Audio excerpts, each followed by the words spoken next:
Bonjour à tous et bienvenue. Je suis très heureux encore une fois de vous présenter ce nouveau numéro de votre émission Les Lives du Social Hub. Comme vous le savez, les Lives du Social Hub, c'est une coproduction entre le groupe Sonatel et la plateforme Digital 24.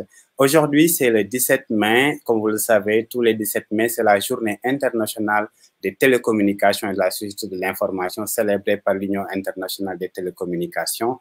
Et nous avons donc une émission spéciale consacrée à cette journée dans le cadre des émissions Les Lives du Social. Le premier numéro d'ailleurs pour cette année. Je rappelle que nous sommes en direct sur la page Facebook de Digital 24, également sur la chaîne YouTube du groupe Sonatel et sur Twitter. Pour parler justement de cette journée, nous avons eu l'honneur donc d'avoir l'invitation d'avoir pu retrouver nos amis sur Internet qui sont des spécialistes du secteur. Je vais vous les présenter tous, hein, que ce soit les autorités. Modou Mamoun, comme nous allons commencer par lui, il est le directeur des télécommunications au ministère des télécommunications et de l'économie numérique. Bonjour Modou Mamoun. Bonjour Muntaga, bonjour à tous mes co-panélistes ainsi qu'aux participants. Je suis très heureux de participer à ce webinaire en ce jour, dans cette journée mondiale des télécommunications. Merci. Merci beaucoup. Nous avons comme autre invité le professeur Abdou Salam Faye. Il est sociologue. Vous le savez, la journée mondiale des télécommunications cette année va parler justement de la pandémie. Hein. Comme vous le savez tous, nous avons tous suivi ce qui s'est passé entre 2020 et 2021. Et le thème de cette année, c'est accélérer la transformation numérique en ces temps difficiles. Et justement, en ce temps difficile, il y a eu pas mal de transformations. Et pour en parler, nous aurons comme invité, comme je l'ai dit, professeur Abdou Salam Faye, il est sociologue. Bonjour, professeur.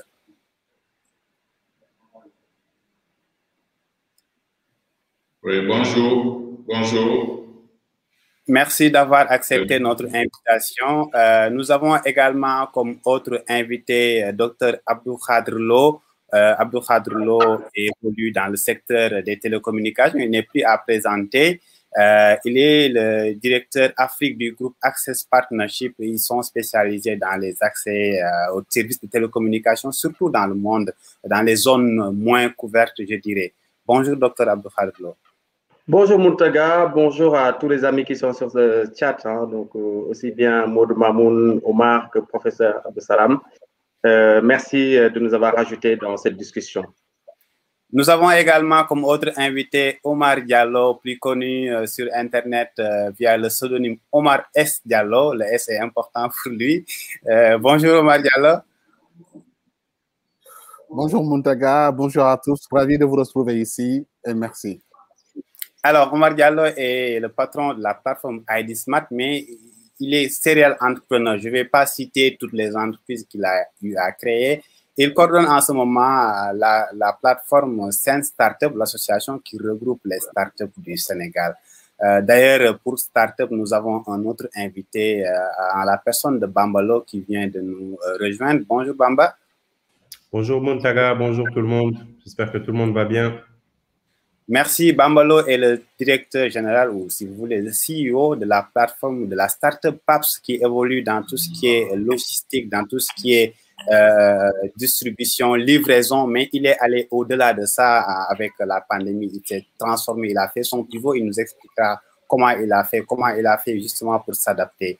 Merci donc de nous avoir rejoints. Nous avons également des invités de Sonatel, puisque c'est Sonatel qui coproduit cette émission. Nous avons Bassirou Ndiaye. Bonjour Bassirou.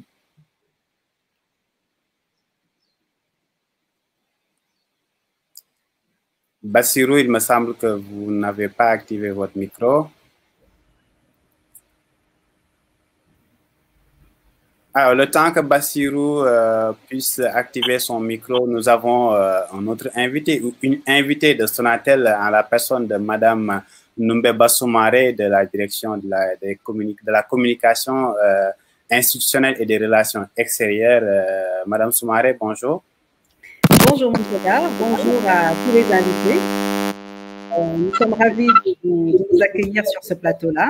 Et j'espère que les échanges seront très fructueux. Je n'en doute pas un seul instant. Merci. Merci. Bassirou, vous nous avez rejoint, il me semble. Bonjour.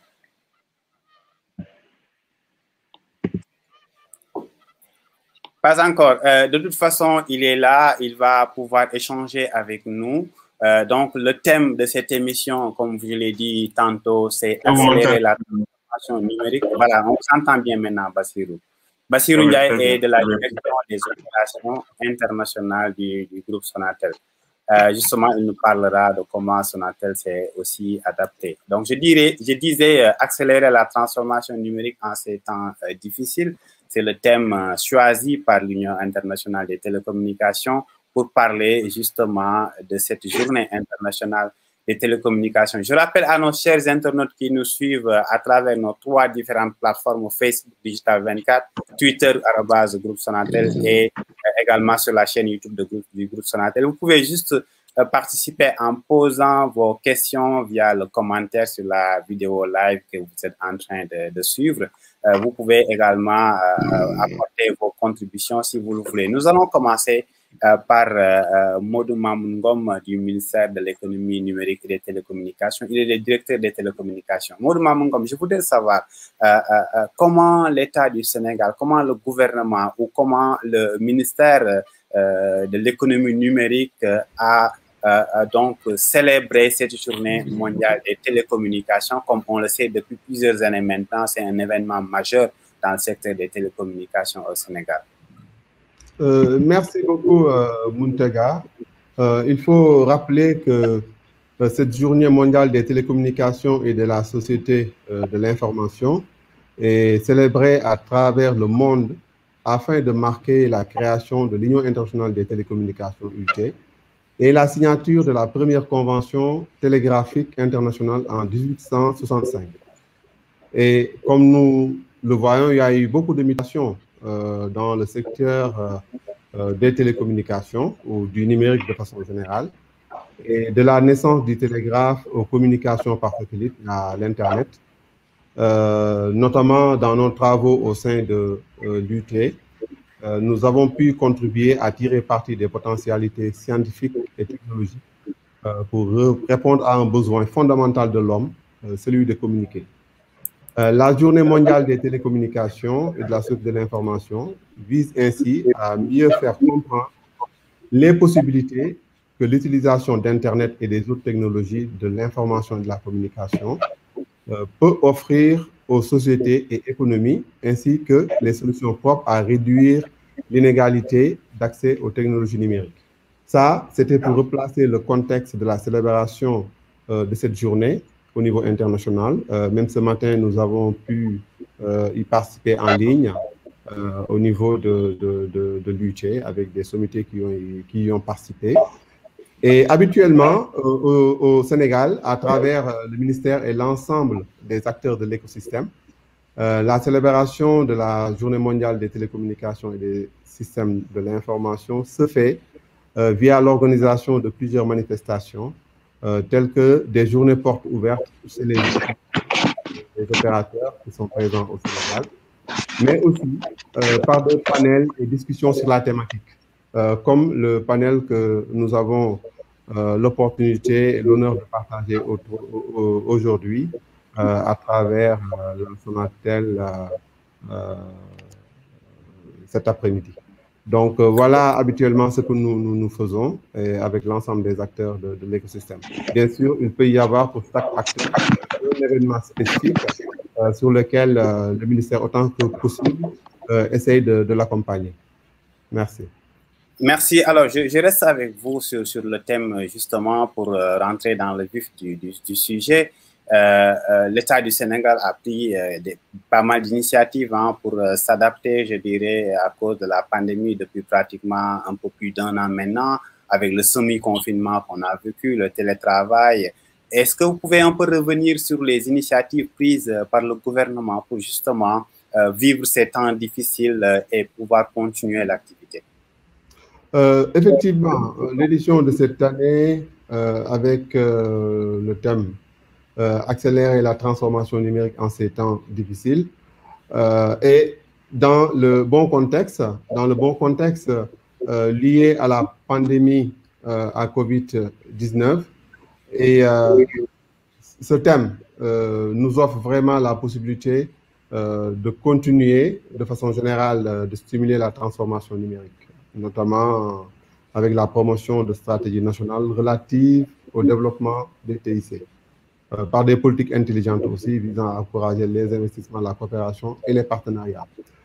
Dans le contexte du Sénégal, nous pouvons dire que le numérique a été un moyen essentiel de riposte contre la pandémie à Covid-19, parce que ça a permis d'offrir, en fait, de rendre beaucoup plus réel l'accès pour tous et pour tous les usages, tel que le recommande notre stratégie Sénégal numérique 2025. Il y a eu plusieurs actions qui ont été entreprises avec l'ensemble des acteurs de l'écosystème pour qu'on ait une augmentation de l'utilisation des plateformes numériques d'échange, de collaboration et d'organisation de réunions, de séminaires, afin de garantir la continuité du travail administratif et professionnel, notamment dans le domaine de la santé, de l'éducation et des services financiers. Si je développe un peu, dans le domaine de la santé, sous l'initiative d'Ancovic, avec les acteurs de l'écosystème du numérique, aussi bien le secteur numérique des TIC, ou particulièrement optique, les opérateurs de télécommunications, la société civile et les services publics, il y a eu une contribution pour qu'on ait un développement de solutions digitales pour la gestion médicale et sociale de la pandémie, avec des systèmes d'information médicale, pour l'enregistrement aussi et le traitement des données médicales, avec des centres d'appel, avec la géolocalisation des cas, entre autres solutions développées. Et ça a vraiment permis au secteur privé national de montrer ses compétences dans le domaine du numérique de donner la preuve à l'adaptation dont il sait faire sienne quand c'est nécessaire pour vraiment développer des solutions appropriées. Dans le domaine de l'éducation aussi, il y a eu un renforcement, en fait, un meilleur développement du téléenseignement. Nous avons vu aussi bien avec le ministère de l'enseignement supérieur qui a renforcé la connectivité au niveau des universités ou des instituts supérieurs d'enseignement et en fournissant aussi un accès à Internet aux apprenants et aux enseignants, et ceci en collaboration avec les opérateurs de télécommunications qui ont pu faire des offres appropriées pour que justement cet enseignement à distance à des coûts abordables puisse être une réalité. Donc, il y a eu un accompagnement du gouvernement par les opérateurs. Il y a eu aussi le développement d'une nouvelle chaîne d'enseignement à distance, le canal éducation avec le ministère de l'Éducation nationale et même le ministère de l'emploi, de la formation professionnelle et de l'artisanat a pu faire développer une plateforme générique de téléenseignement. Et au-delà de ça, je pense qu'il y a quelque chose qui est fondamental dans le domaine du numérique qui concerne les infrastructures de télécommunication. Et dans le domaine des réseaux, il y a eu une augmentation de la capacité de la bande passante, une sécurisation aussi des réseaux et services de communication électronique que les opérateurs ont pu garantir parce qu'il y avait une forte demande, aussi bien des citoyens que des entreprises par rapport au numérique, par rapport à l'utilisation des outils du numérique pour s'adapter par rapport à cette difficulté, je dirais, à cette pandémie qui était mondiale et qui a secoué même les sociétés les plus développées à travers le monde. Et ceci a fait ressortir aussi un élément essentiel sur lequel nous devons à l'avenir prendre le compte de plus en plus. En fait, c'était pris en compte, mais je pense que ça demande un renforcement, qui est le domaine de la sécurité. Parce que comme il y a une plus forte utilisation du numérique, donc il y a des portes qui sont beaucoup plus ouvertes pour que des hackers éventuels puissent s'attaquer à nos systèmes. Donc, au niveau du Sénégal, il y a vraiment un renforcement de l'utilisation du numérique, et ceci est en droite ligne avec le programme du président de la République à travers la 3e initiative de son programme quinquennal 535, c'est-à-dire la mise en place d'une société numérique inclusive. Et aussi en droite ligne avec les recommandations du plan Sénégal émergent et aussi de notre stratégie Sénégal numérique 2025. Merci. Oui. Peut-être que nous reviendrons à vous pour d'autres détails. Mais déjà, avec toutes ces initiatives, toutes ces décisions prises par l'État ont eu pour conséquence une transformation, même du point de vue sociologique. Comment les Sénégalais ont pu s'adapter? C'est important de voir l'aspect sociologique. Et pour cela, j'aimerais demander au professeur Fall Abdou-Salam Fall de nous expliquer un peu comment tout ceci a été donc analysé par un sociologue comme vous. Je vous remercie de votre invitation. Je vais essayer de partager la présentation. Comme ça, on va gagner du temps. Je voulais organiser la réflexion autour d'abord d'un état des lieux de la période juste avant Covid. Nous avons eu la chance d'avoir réalisé une étude d'envergure nationale qui a couvert, disons, les 45 départements du Sénégal, autour de 16 000 ménages. Et ensuite, durant la Covid, nous avons réalisé une enquête dans la zone rurale autour de 3003 femmes qui nous permettent d'évaluer également les impacts de la Covid. Et comme il s'agissait d'études qui avaient été réalisées dans un environnement où nous intervenions, disons, nous faisions des recherches, nous avions aussi une situation avant Covid. Alors, donc, ce sont les éléments que je vais partager avec vous. Donc, les conditions de vie étaient déjà assez précaires. J'insisterai sur les vulnérabilités et enfin sur les impacts de la COVID-19. D'abord pour indiquer, pour parler des indicateurs, de l'indicateur de faim, l'indicateur de bien-être, l'indicateur de recours à la mobilité et le télétravail. Est-ce que vous arrivez à m'entendre? Oui, c'est bon, allez-y. On voit également la présentation. Peut-être juste retenir que nous n'avons pas beaucoup de temps. Peut-être que il nous reste 40 minutes maximum ou 45. Voilà. D'accord. Je vous remercie. Donc, je disais, à partir de l'enquête sur 16 000 ménages représentatifs des 45 départements en 2019, il était apparu clairement qu'une moyenne de 10 ménages, de plus de 10 ménages, de personnes du moins par ménage, et que les ménages, les chefs de ménage étaient âgés entre 40 et 59 ans, et parmi ces chefs de ménage, il y avait un quart qui était des chefs de ménage femmes. La précarité était donc assez persistante. J'insiste juste sur quelques chiffres. 34% sont des locataires ou sont des personnes hébergées et 70% n'ont pas de réfrigérateur dans les ménages juste au moment où intervient la COVID. 79% n'ont pas de WC moderne non plus, de double WC moderne. Et donc, cette situation de niveau de vie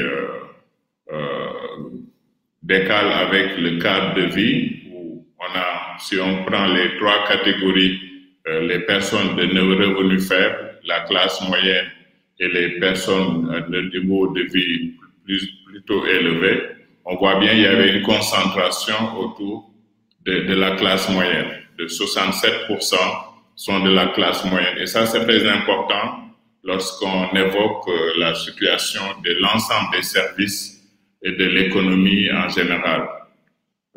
Et donc, par contre, on a un niveau de pauvreté assez persistant. Dans le même temps, seuls 17% des ménages déclarent bénéficier d'une couverture sociale. Et c'est important de refléter ce genre de chiffres parce qu'on n'a pas toujours des enquêtes à l'échelle nationale réalisées par des structures universitaires autonomes qui permettent d'avoir une idée de la réalité. Et parmi cette couverture, les bourses de sécurité familiale, évidemment, couvrent 62%. Donc, une pauvreté, une vulnérabilité forte, avec une pauvreté multidimensionnelle. Comme vous voyez, ça bascule en 60 à 80% selon qu'on considère les difficultés financières, les difficultés à se nourrir, les difficultés à payer les frais médicaux, les difficultés de scolarisation des enfants ou simplement la couverture dont je viens de parler tout à l'heure.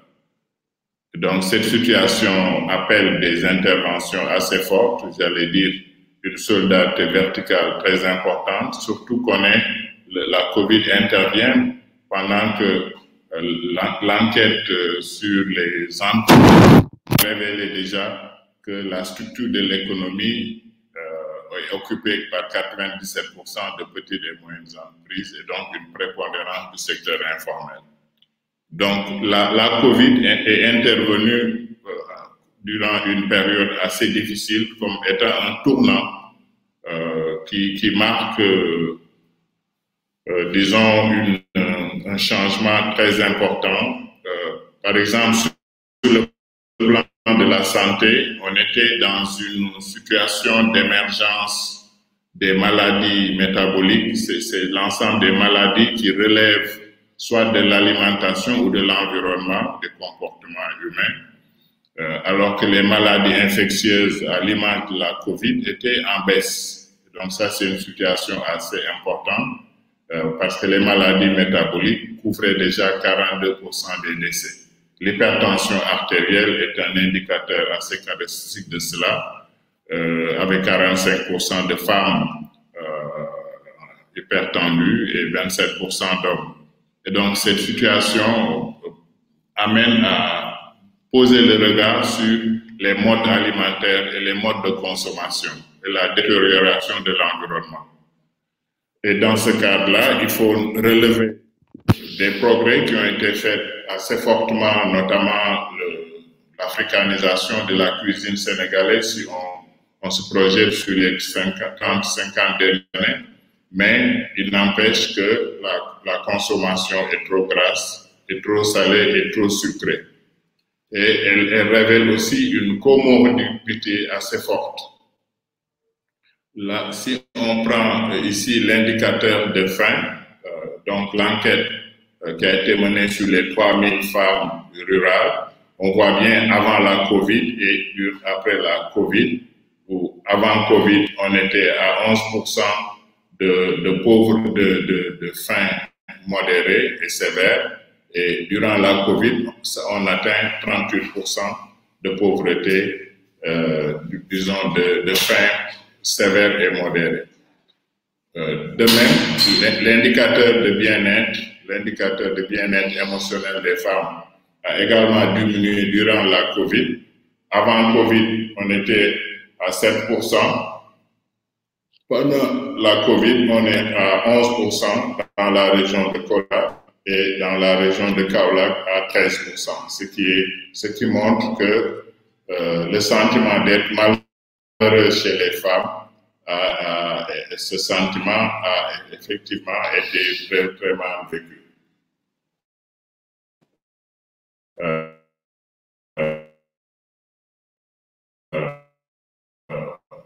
On observe le développement de convoyeurs dans les ménages pour faire les courses. Les tchak-tchak, les carapis, le prestige, Yobante, toutes sortes de services qui se sont développés. Et la prolifération de la mobilité avec deux roues, notamment les Jakarta, les calèches aussi pour le transport des bagages. Et ce changement renvoie à des relations à distance et surtout à un recours à de la technologie simple. Autre changement majeur, c'est l'avant-dernier point, c'est le recours au télétravail. Je pense que tout à l'heure, on a insisté sur le recours au télétravail, mais il faut considérer que c'est un recours. Ce n'est pas la solution nécessairement. En tout cas, si c'était une solution, elle devrait être encadrée parce qu'on voit bien qu'aujourd'hui, le télétravail a accentué la pression morale sur les agents, notamment en compromettant le temps de loisirs et surtout en amplifiant l'espace de travail, y compris dans la sphère domestique, très fortement. Et les entreprises gagnent sur les travailleurs en les soumettant à un rythme de productivité plus contrôlé et à distance. Et donc, cette échelle de productivité s'en démesurément en freinant les ouvertures de postes. Et il y a un chômage massif qui va en résulter. Une colère dans le quartier due au confinement et aux limitations, des formes de violence, des cohabitations en plusieurs générations. Et plus précisément dans l'enseignement, le risque, c'est que l'accompagnement de proximité risque de s'envoler pour laisser de la place à des forats, à des séances massives d'auditeurs en ligne, ce qui n'est pas nécessairement la solution lorsqu'on sait qu'un enseignement doit être adapté à l'auditeur. Et donc, il en résulte aussi des sociabilités en ligne qui se sont beaucoup développées, mais ces liens à distance sont à réinterroger parce que c'est toutes nos vies qui sont davantage tracées et stockées dans des GAFA.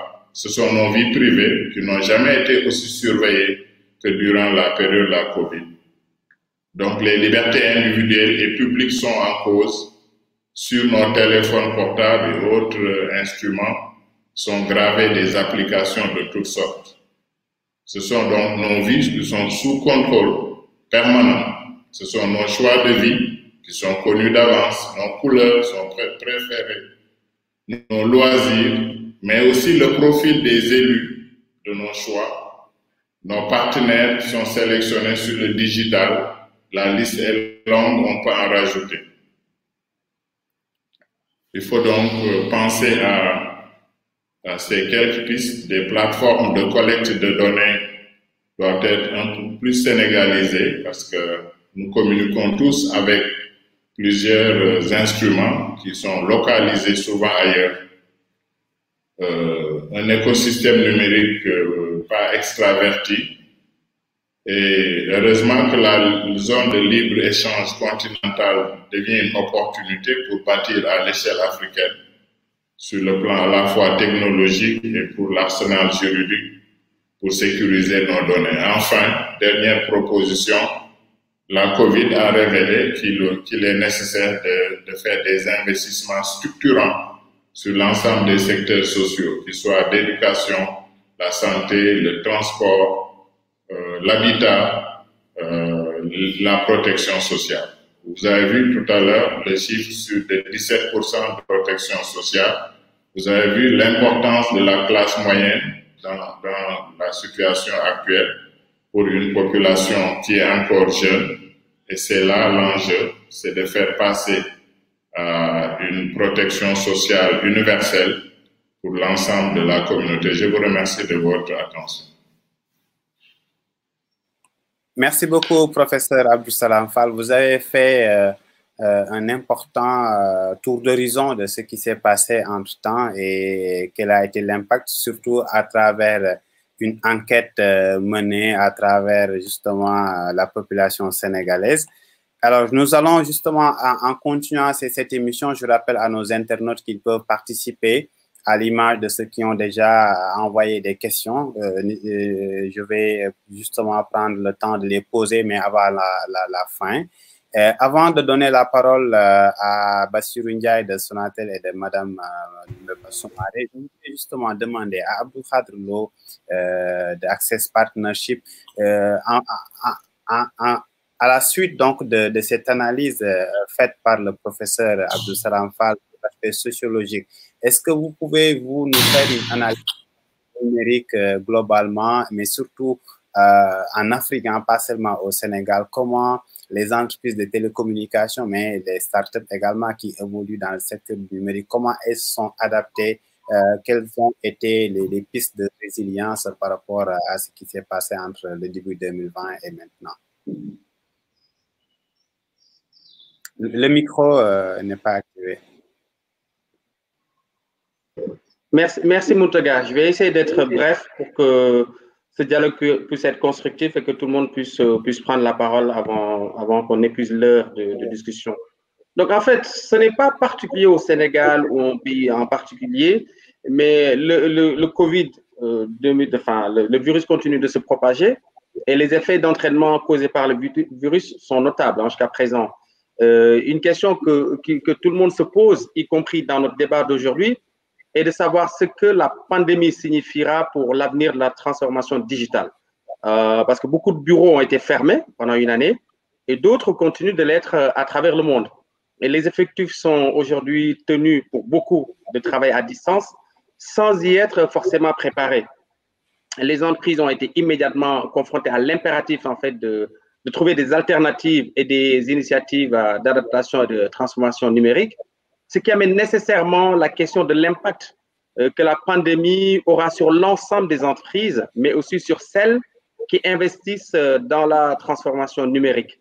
Il y a eu un grand saut vers la transformation numérique, hein, par quelque bout qu'on le prenne, parce qu'avant même les ravages de la pandémie de la COVID-19 sur l'économie mondiale, la plupart des entreprises reconnaissaient l'importance de la transformation numérique afin d'améliorer leur capacité dans des sociétés chaque jour plus digitalisées, y compris chez nous en Afrique, hein, et donc plus particulièrement au Sénégal. Bien qu'un certain nombre d'entreprises n'aient pas toujours ressenti la pression de faire de la transformation numérique une priorité absolue, c'est devenu une nécessité, étant donné que des millions de personnes sont maintenant obligées de s'isoler et de travailler en ligne, comme on est en train de le faire présentement. Donc, la transformation digitale a permis d'absorber quelque part, de façon plus ou moins importante, le choc économique. Maintenant, il faut dire que depuis le début des années 2000, une majorité d'entreprises a entrepris, pardon pour la répétition, sa transformation digitale, grâce notamment à l'accroissement des taux de pénétration de l'Internet. Ça, ce sont des faits. Après, on peut aller sur les principales initiatives de transformation numérique du moment. Il y a quelques domaines qui sont à la pointe de la transformation digitale actuelle. On peut nommer la télémédecine, parce que la pandémie a fait de la télémédecine l'un des avant-postes de la transformation de notre conscience culturelle. Cela a permis aux médecins, par exemple, d'avoir la capacité de consulter les patients à distance afin de réduire les risques de transmission du virus. On peut s'attendre à ce que la croissance importante de la télésanté soit l'un des résultats à long terme de la pandémie. Les événements virtuels, Maud Mamoun et moi sommes très bien placés pour le savoir. On se rendait à je ne sais pas combien de réunions physiques par an. Aujourd'hui, nous sommes obligés de le faire à distance parce que on s'est rendu compte que les regroupements sont des vecteurs de propagation du virus. Donc, un fort accent a été mis sur les événements virtuels. Les entreprises et les administrations, donc, ont été rapidement obligées d'explorer les façons de passer aux expériences numériques tout en s'assurant quand même qu'elles maintiennent leur valeur et efficacité. Cependant, il semble peu probable que des événements virtuels remplacent dans les années à venir les événements en personne. Nous sommes des humains et pas des machines, donc nous avons besoin de ce contact physique.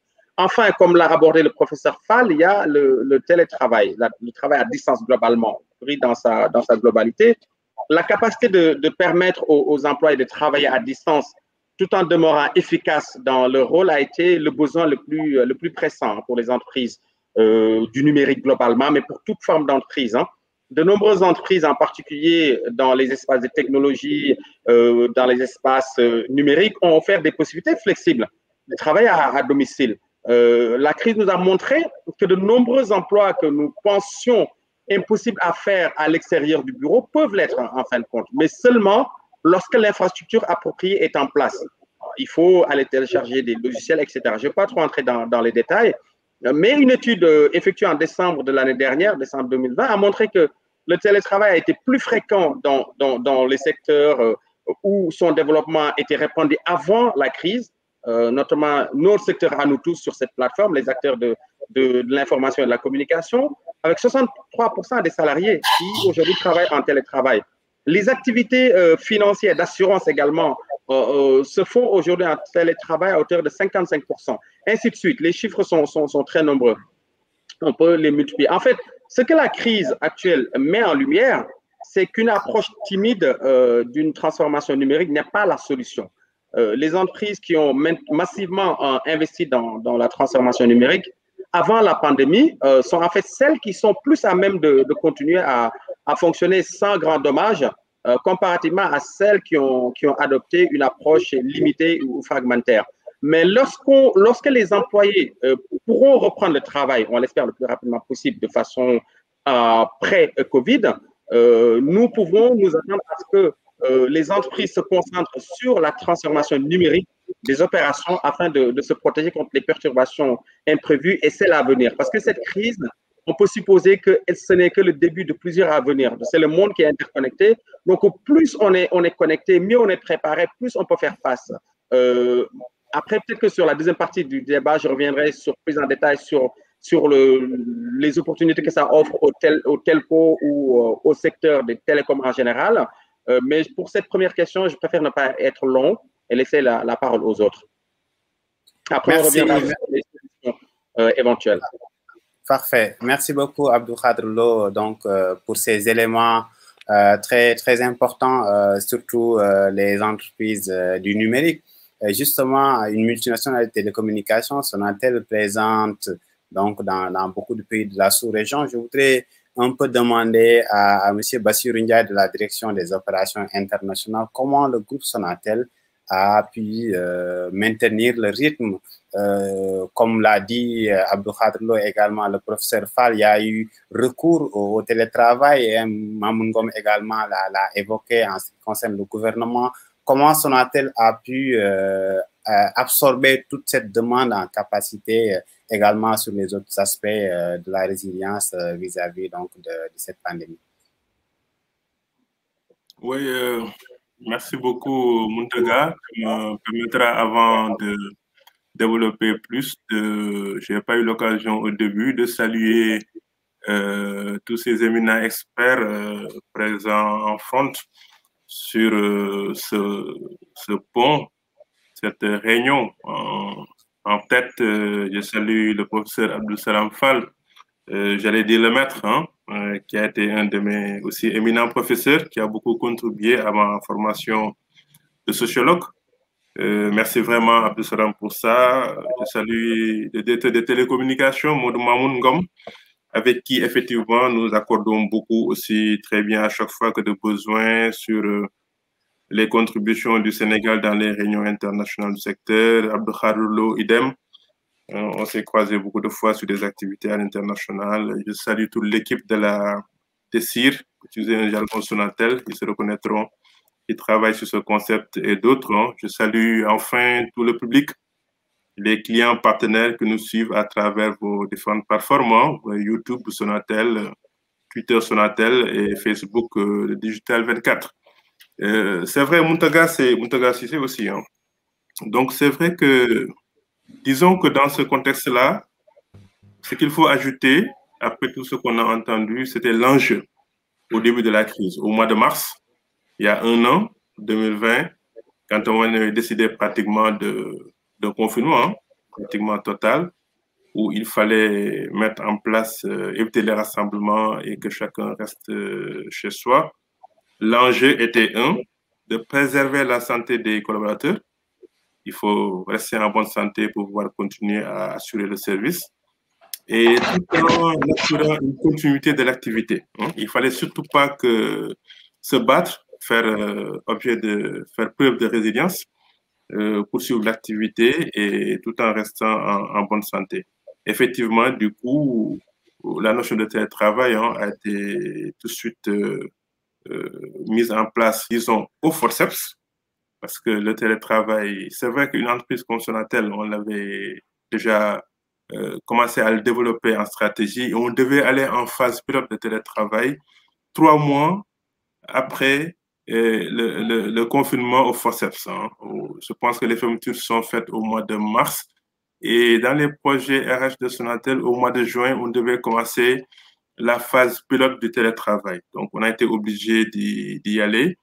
Et un an après, hein, on peut valablement répondre que Sonatel a été vraiment résilient de ce côté-là. Il fallait mettre en place un nombre d'outils. Hein. Le premier des outils, ce qu'on a appelé, nous, le télétravail book.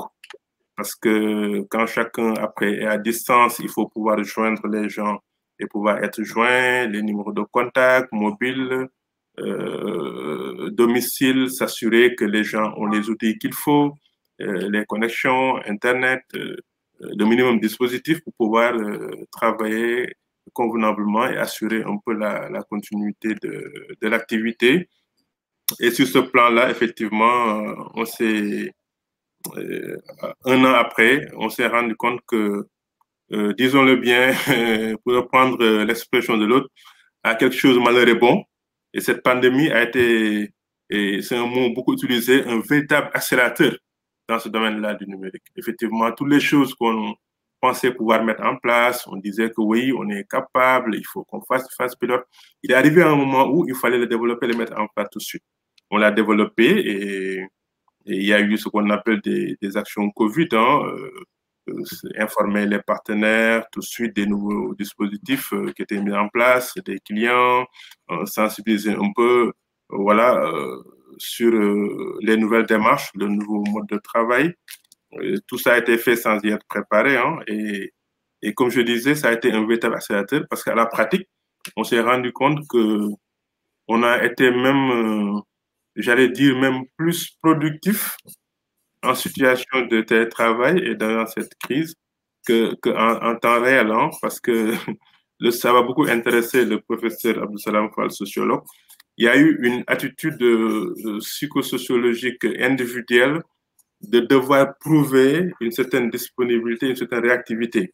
J'ai chahuté des collègues en disant que avant ce confinement et la mise en place du télétravail, je disais au forceps, on pouvait se permettre, vous recevez un mail par exemple, vous pouvez prendre le temps de le traiter et d'y répondre. On vous appelle sur votre poste de travail, vous n'êtes pas disponible, vous faites un rappel et de l'autre côté, votre interlocuteur accepte bien que vous puissiez finir ce que vous avez à faire avant de répondre.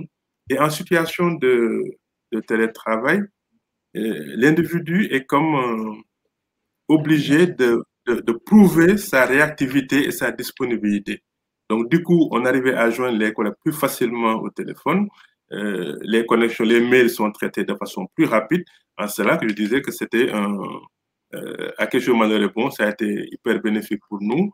Et il y a beaucoup d'outils qu'on hésitait à mettre en production tout de suite, des outils digitaux pour améliorer le travail. On se disait, on se donnait le temps de le faire.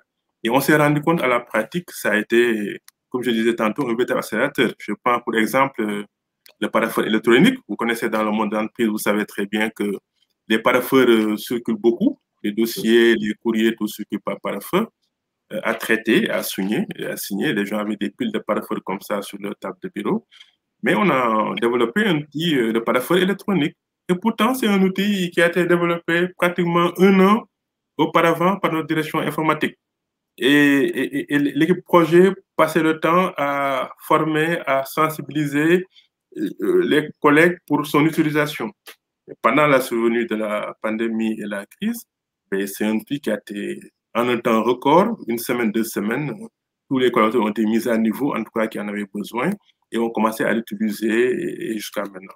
Bon, bref, ça a été quelque part un véritable pour nous accélérateur. Ça nous a permis d'éprouver notre résilience face à des situations comme ça, mais aussi de nous prouver qu'on était capable de mettre en place et de mettre en œuvre très rapidement un certain nombre d'outils, de modes de travail, d'organisation sur lesquels on avait, en parenthèse, réfractaire un peu au changement, on le dit souvent, mais au forceps, on a été obligé effectivement d'y aller. Et 1 an après, franchement, ça a été, je voulais dire, un mal pour un bien. Ça a été très bénéfique. Voilà, en tentant de développer sur d'autres aspects, les enseignements, un peu, et ce qu'on met en place pour accompagner les autres initiatives côté connectivité, qui étaient renforcées côté Sonatel, et ce qui a permis à tous nos partenaires, aux autres acteurs d'État, de pouvoir effectivement développer leur activité à l'aise du fait de ces infrastructures-là mises en place par Sonatel. Merci Bassirou. Nous allons rester avec Sonatel en donnant la parole à Noumbé. Nous allons aussi accélérer le rythme, comme c'est déjà le thème, accélérer la transformation numérique. Nous allons accélérer l'émission, voilà.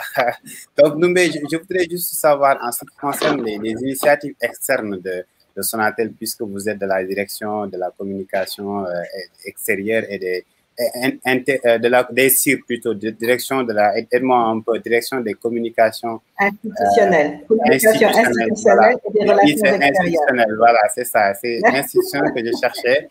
Et des relations extérieures. Il y a eu justement pas mal d'initiatives que Sonatel a eu à prendre pour accompagner l'État, les populations, les entreprises privées pour s'adapter. Est-ce que c'est possible de nous en citer quelques-uns? Oui, bien sûr.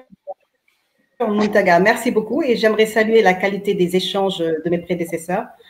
On apprend beaucoup de choses, comme quoi l'apprentissage n'a pas de fin. Bassirou l'a annoncé, hein, on a eu quand même, enfin, on a considéré cette pandémie comme une véritable opportunité de résilience en interne, mais ça a aussi été une façon pour nous de nous adapter et de mettre en exergue notre stratégie RSE. Parce que, comme vous le savez, la responsabilité sociétale d'entreprise est érigée en pilier au niveau du groupe Sonatel depuis maintenant plus de 15 ans. Alors, de ce fait, dans tous nos pays de présence, dès le départ de la pandémie, nos fondations se sont mobilisées pour soutenir les populations les plus vulnérables. Hein, que ce soit donc, quand je dis nos 5 pays, Sénégal, Mali, Guinée, Guinée-Bissau, Sierra Leone, parce que comme vous le savez, nous sommes présents dans ces 5 pays-là. On a donc mobilisé plus de 4 milliards aux bornes du groupe Sonatel, hein, pour les 5 pays de présence, dont plus de 2 milliards au Sénégal. pour soutenir les domaines de la santé, de l'économie, de la technologie, de la communication. Alors, certaines initiatives dont on est il s'agit notamment de l'envoi de millions de SMS gratuits. Ça, c'est lié à notre cœur de métier.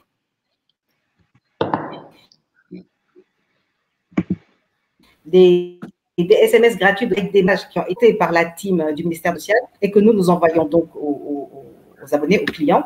L'octroi de crédits téléphoniques notamment aussi et de terminaux aux acteurs sanitaires qui étaient sur le terrain parce qu'il y avait énormément de coordination. L'équipement de centres d'appel, des numéros verts gratuits, notamment le redimensionnement pour que les gens puissent appeler. À l'époque, rappelez-vous, nous ne connaissions pas encore bien la maladie, beaucoup de questionnements de la part des populations. Il fallait qu'elles puissent avoir du répondant du côté du ministère. La mise en place d'offres, d'offres solidaires pour soutenir les personnes les plus affectées, notamment les élèves et les étudiants, à travers des forfaits 1 giga notamment, les PME, PMI aussi. Je pense que Dr Khadlo en a parlé tout à l'heure, Bambalo aussi. Effectivement, ces PME, PMI qui n'étaient peut-être pas préparés à être digitalisés et numérisés du jour au lendemain, un peu au forceps, comme disait Bassirou. Et donc, nous les avons accompagnés en mettant en place des forfaits, effectivement, Internet de 3 gigas, etc. On en a offert plus de 100 000, etc. Nous les avons accompagnés, en tout cas, autant que faire se peut. On a réduit nos tarifs Orange Money, on a même rendu gratuit certains frais de paiement, de factures, etc.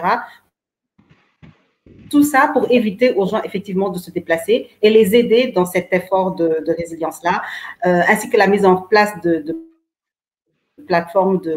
Et pour justement rebondir sur ce que disait Dr Abdelhadlo tout à l'heure, la télémédecine, nous y étions déjà, nous avons aussi accéléré ce projet-là et nous n'allons pas tarder d'ailleurs à le lancer au niveau de Thiès et au niveau de Gaston Berger. Donc, pour dire qu'effectivement, nous accompagnons l'État du Sénégal et les autres États où nous sommes de façon très pointue pour avancer.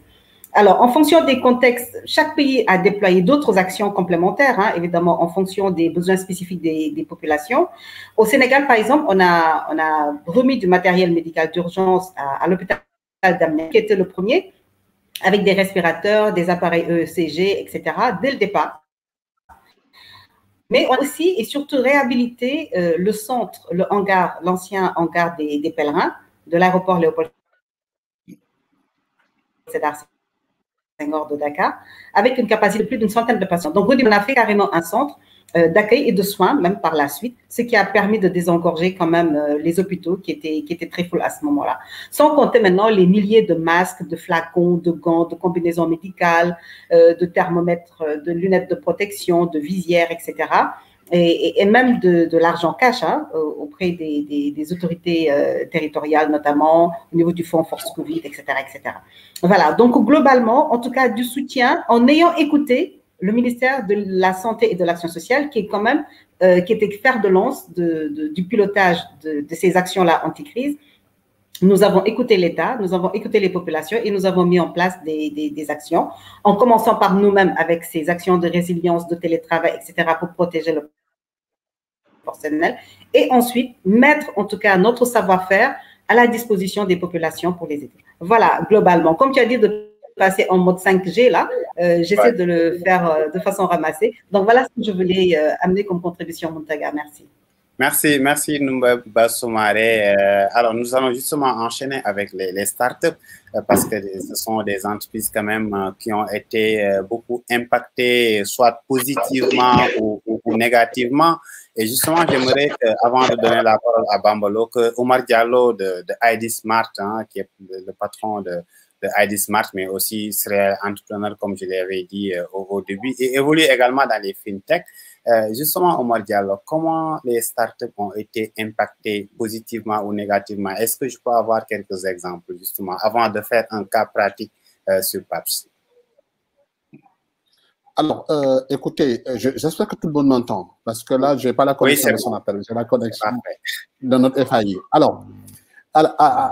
Alors, écoutez, avant tout, moi, je pense qu'en fait, cette pandémie a révélé que la digitalisation doit être une volonté politique, d'accord? Aujourd'hui, on a beau parler des télécommunications, donc tout ce qui est telco, on a beau parler d'eux, mais si aujourd'hui, il n'y a pas cette volonté politique qui permet à une structure comme la Sonatel où l'État a 26% des parts de marché, des actions, d'accord, de pouvoir aujourd'hui dérouler comme il se doit, on n'aura pas cette digitalisation générale. On aura toujours une fracture numérique.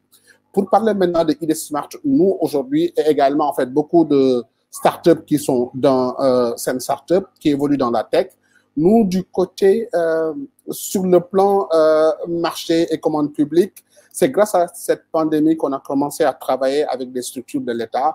Il faut se le dire, il ne faut pas se le cacher, d'accord? Pour nous, ça a été une aubaine. Par exemple, nous, notre structure ID Smart aujourd'hui a pu bénéficier du paiement des bourses des étudiants qui étaient en fait dans le privé, qui d'habitude recevaient leurs bourses de façon numéraire et en faisant la queue au niveau du camp Jérémy, ce qui bloquait un peu aujourd'hui les paiements et les retardait.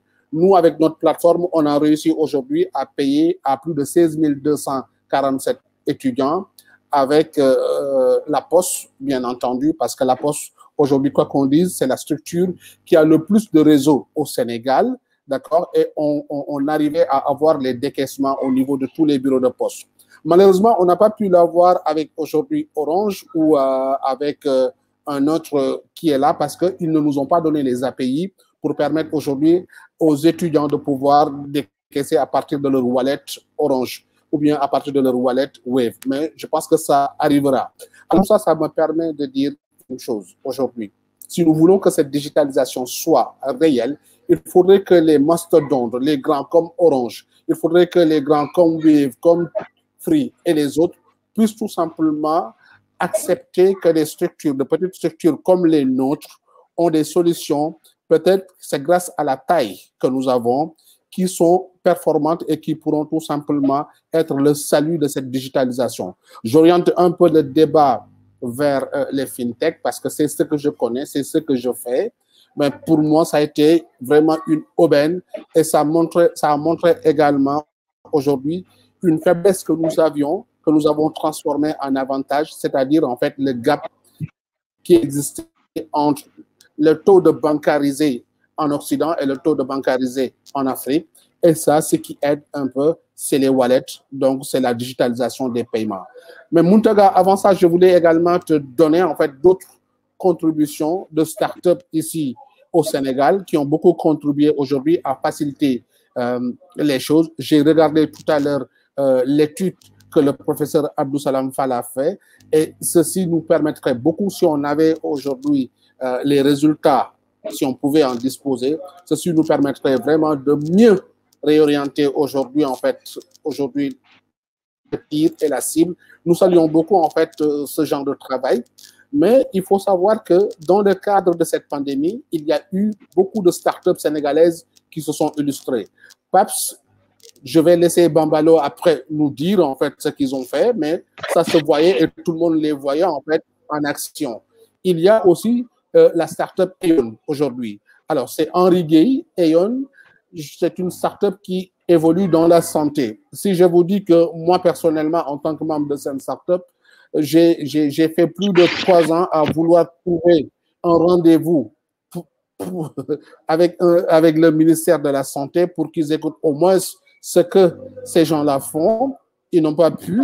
Et c'est grâce à cette pandémie, bon, quand je dis grâce, c'est un avantage pour eux, mais malheureusement, cette pandémie a révélé beaucoup de choses. C'est grâce à cette pandémie aujourd'hui que cette solution a été utilisée par les hôpitaux du Sénégal, beaucoup d'hôpitaux, tout simplement pour stocker et gérer tout ce qui est donné des malades de cette COVID-19.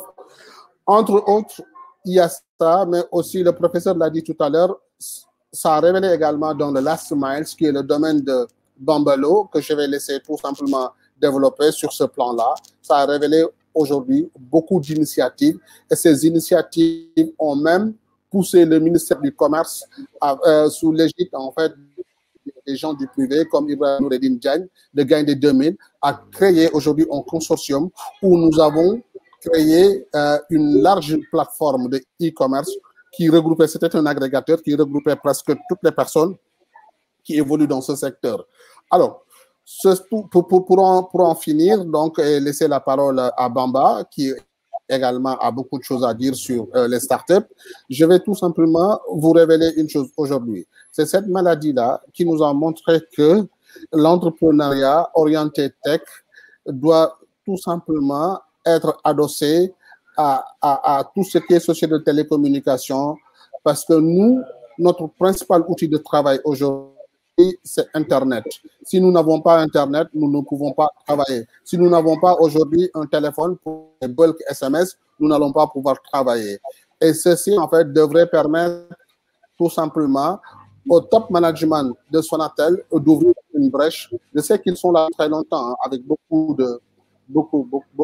d'événements qu'ils organisent, beaucoup d'initiatives telles que Orange Fab et autres. Mais si nous voulons vraiment résoudre ce gap numérique, il faudrait que les telcos abandonnent aujourd'hui cette posture de rentabilité et qu'ils essaient d'œuvrer, comme l'a dit tout à l'heure Madame Soumaré, en fait, beaucoup plus renforcer la fondation et tout ce qui est RSE et de permettre des structures comme les nôtres d'avoir facilement accès aux plateformes, d'avoir facilement accès aux API. Merci. Merci Omar Diallo, très pertinent comme toujours. Justement, tu l'as dit hein, en citant Paps de Bambalo, avant même que Bambalo nous explique en détail ce qui est devenu Paps aujourd'hui après, enfin, j'allais dire après la pandémie. Nous ne sommes pas encore après Covid, mais bon, les choses ont quand même évolué. Pour preuve, aujourd'hui, le ministère de la Santé a décidé d'arrêter la diffusion en direct à la télé, le Point Quotidien. Paps, plus connu sous le nom de start-up qui fait dans la livraison, dans la logistique, mais pas que, hein, vous faites autre chose également. Vous avez fait évoluer un peu votre marché, votre proposition de services. J'aimerais savoir, Bamba, comment vous vous êtes transformé, comment vous vous êtes adapté entre 2020 et 2021? Ok, bonjour Muntaga, rebonjour à tous. Donc, nous, on est, je dirais, en fait, pour déjà, de manière plus large, pour définir un petit peu cette crise et la période qu'on traverse, je prendrais la traduction du mot crise finalement en chinois. Ça veut dire quoi? La traduction du mot crise, elle est composée de deux mots, en fait. Et dans ces deux mots-là, il y a danger. Et à côté du danger, il y a l'opportunité. C'est un peu cette manière-là qu'on a vécu cette période. Donc, effectivement, il y a eu beaucoup de panique. Et donc, il y a un aspect psychologique qui a été évidemment géré, parce qu'au départ, tout le monde avait peur. Nous, on avait peur. Nos agents sur le terrain, en première ligne, on avait peur pour eux. Donc, il fallait déjà pouvoir les rassurer pour qu'ils soient dans des conditions pour pouvoir faire leur travail. Donc là, c'est le côté moins intéressant de la crise. C'est le côté où on a beaucoup plus d'investissements sur des sujets sanitaires. On a beaucoup plus d'investissements au niveau des centres sur lesquels nous, on travaille. Et chaque colis qui transitait par nous, on essayait, en tout cas ceux qui passaient la nuit chez nous, de les sanitiser avant que ces colis-là puissent partir sur le terrain. Ensuite, il y a un certain nombre de règles qu'on a essayé de mettre en place. Donc, la première de ces règles-là, c'est la livraison sans contact. Donc, on s'est inspiré de ce qui se faisait dans d'autres pays, notamment en Chine, pour voir comment ils ont réussi à livrer dans cette période-là et faire la même chose. Après, si on reste sur cet exemple chinois, ça fait 2 fois que je les cite, mais c'est pas anodin. C'est qu'ils ont traversé une crise de ce genre-là en 2001. C'était le SARS. Et le SARS, en fait, la manière dont elle a été gérée, c'est la manière qu'on essaye d'appliquer aujourd'hui au Sénégal. Mais surtout, ça a été une opportunité pour des acteurs numériques de vraiment exploser. Donc, des acteurs comme Alibaba, on peut dire qu'ils sont nés du SARS. Ils sont nés de cette crise qui a poussé tout le monde à rester chez soi et qui les a, eux, développés, mais surtout leur a donné une vocation d'entre guillemets, de héros pour devoir aller livrer et être au chevet des populations. Donc ça, c'est le contexte dans lequel on s'est dit, on va saisir cette opportunité et nous aussi, on va jouer un rôle important pour que les gens puissent passer, en tout cas le ramadan, parce que si on s'en souvient bien, on était à l'époque du ramadan à l'époque, de la manière des plus sereines possible. Et donc, effectivement, la première des actions d'envergure sur laquelle on a eu à participer avec d'autres acteurs, ça a été la livraison de pain, puisque les boulangeries étaient fermées pour la coupure du ramadan. Donc, on a fait des milliers et des milliers de baguettes tous les jours, gratuitement aux populations, et c'était en quelque sorte la contribution que nous, on voyait pertinente de faire, et en tout cas celle qu'on était en mesure de faire. Ensuite, une fois qu'on sort de cet aspect un peu particulier, individuel, il y a les entreprises. Beaucoup d'entreprises ont été contraintes de fermer leurs boutiques. Certaines, et des activités un peu plus informelles qui travaillaient dans des marchés, ont été contraintes de ne plus travailler. Et donc, on a proposé à ces populations-là un plan de continuité d'activité sur lequel ils pouvaient continuer à vendre à leurs clients. On l'a fait, par exemple, pour des sociétés comme Samsung, comme Orange, pour ne pas les citer, mais de l'autre côté, on l'a fait également pour des acteurs beaucoup plus modestes qui ont réussi à développer, voire à vraiment faire exploser leur business en adoptant une manière de faire du business qui soit différente. Donc, moi, je pense que cette crise, elle est bénéfique à plusieurs égards dans une population comme la nôtre. Et je tire plus de positif que de négatif parce qu'au-delà de l'aspect psychologique qu'il y a, effectivement, du trauma qu'on peut avoir de rester chez soi à travailler, derrière, on est dans un pays, comme on dit, en voie de développement. Et le développement, aujourd'hui, il passe par Internet. Lorsqu'on voit les 5 sociétés les plus valorisées au monde, ce sont des sociétés qui sont bâties sur Internet, mais ce sont des sociétés qui ont su tirer avantage d'Internet et ses possibilités d'expansion. C'est ce qu'on essaye de faire aujourd'hui, et c'est ce qu'on essaie de faire pour le compte de nos clients. Parce que, je vais le rappeler, mais notre raison d'être, elle est de permettre à nos clients de faire du business plus facilement en travaillant sur notre infrastructure. Alors, d'un côté, elle est physique, de l'autre côté, elle est virtuelle, surtout les transporteurs, mais on n'existe que si nos clients réussissent à faire des ventes. Et si on croit, ça veut dire que nos clients croient. Et ça veut dire qu'en quelque sorte, l'économie aussi, en tout cas les segments qu'on adresse aussi, sont en train de croître. Et ça, on l'a vu, on n'est pas sur des segments de restauration, mais sur des segments de business classiques.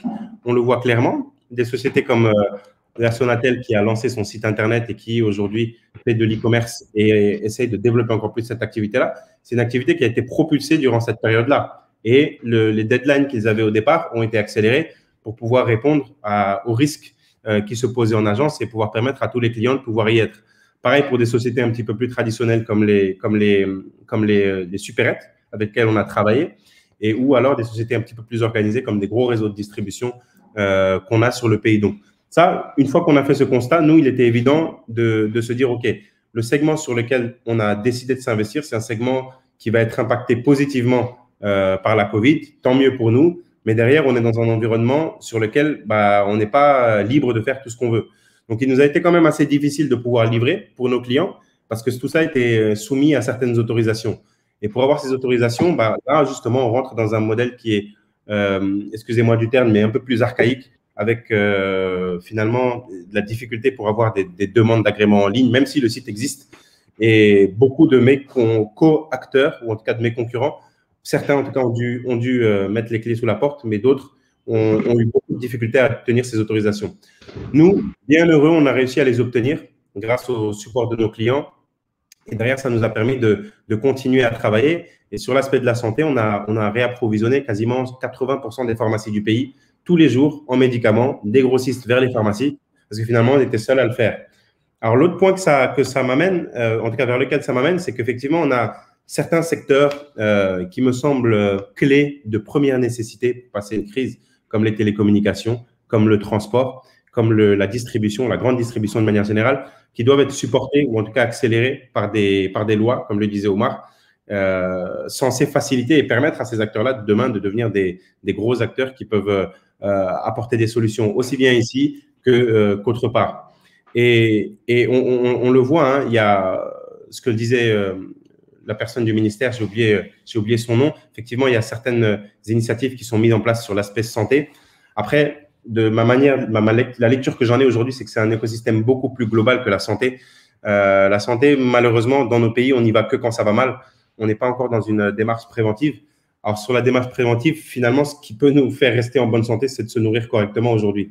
Et se nourrir correctement, ça reste compliqué lorsqu'on n'est pas en mesure de pouvoir approvisionner comme il faut les points, en tout cas, qui sont censés nous nourrir. Donc, on a aussi observé que certains gros acteurs étaient forcés d'importer en masse pour une raison très simple, c'était que certaines frontières ont été fermées et quand bien même elles n'étaient pas fermées dans certaines zones, les coûts de transport étaient élevés. Donc là aussi, il a fallu des solutions pour leur permettre de stocker. Et donc, nous, on a décidé d'élargir notre offre de stockage et de permettre à ces clients-là de pouvoir stocker leurs marchandises avant de les réapprovisionner en magasin ensuite.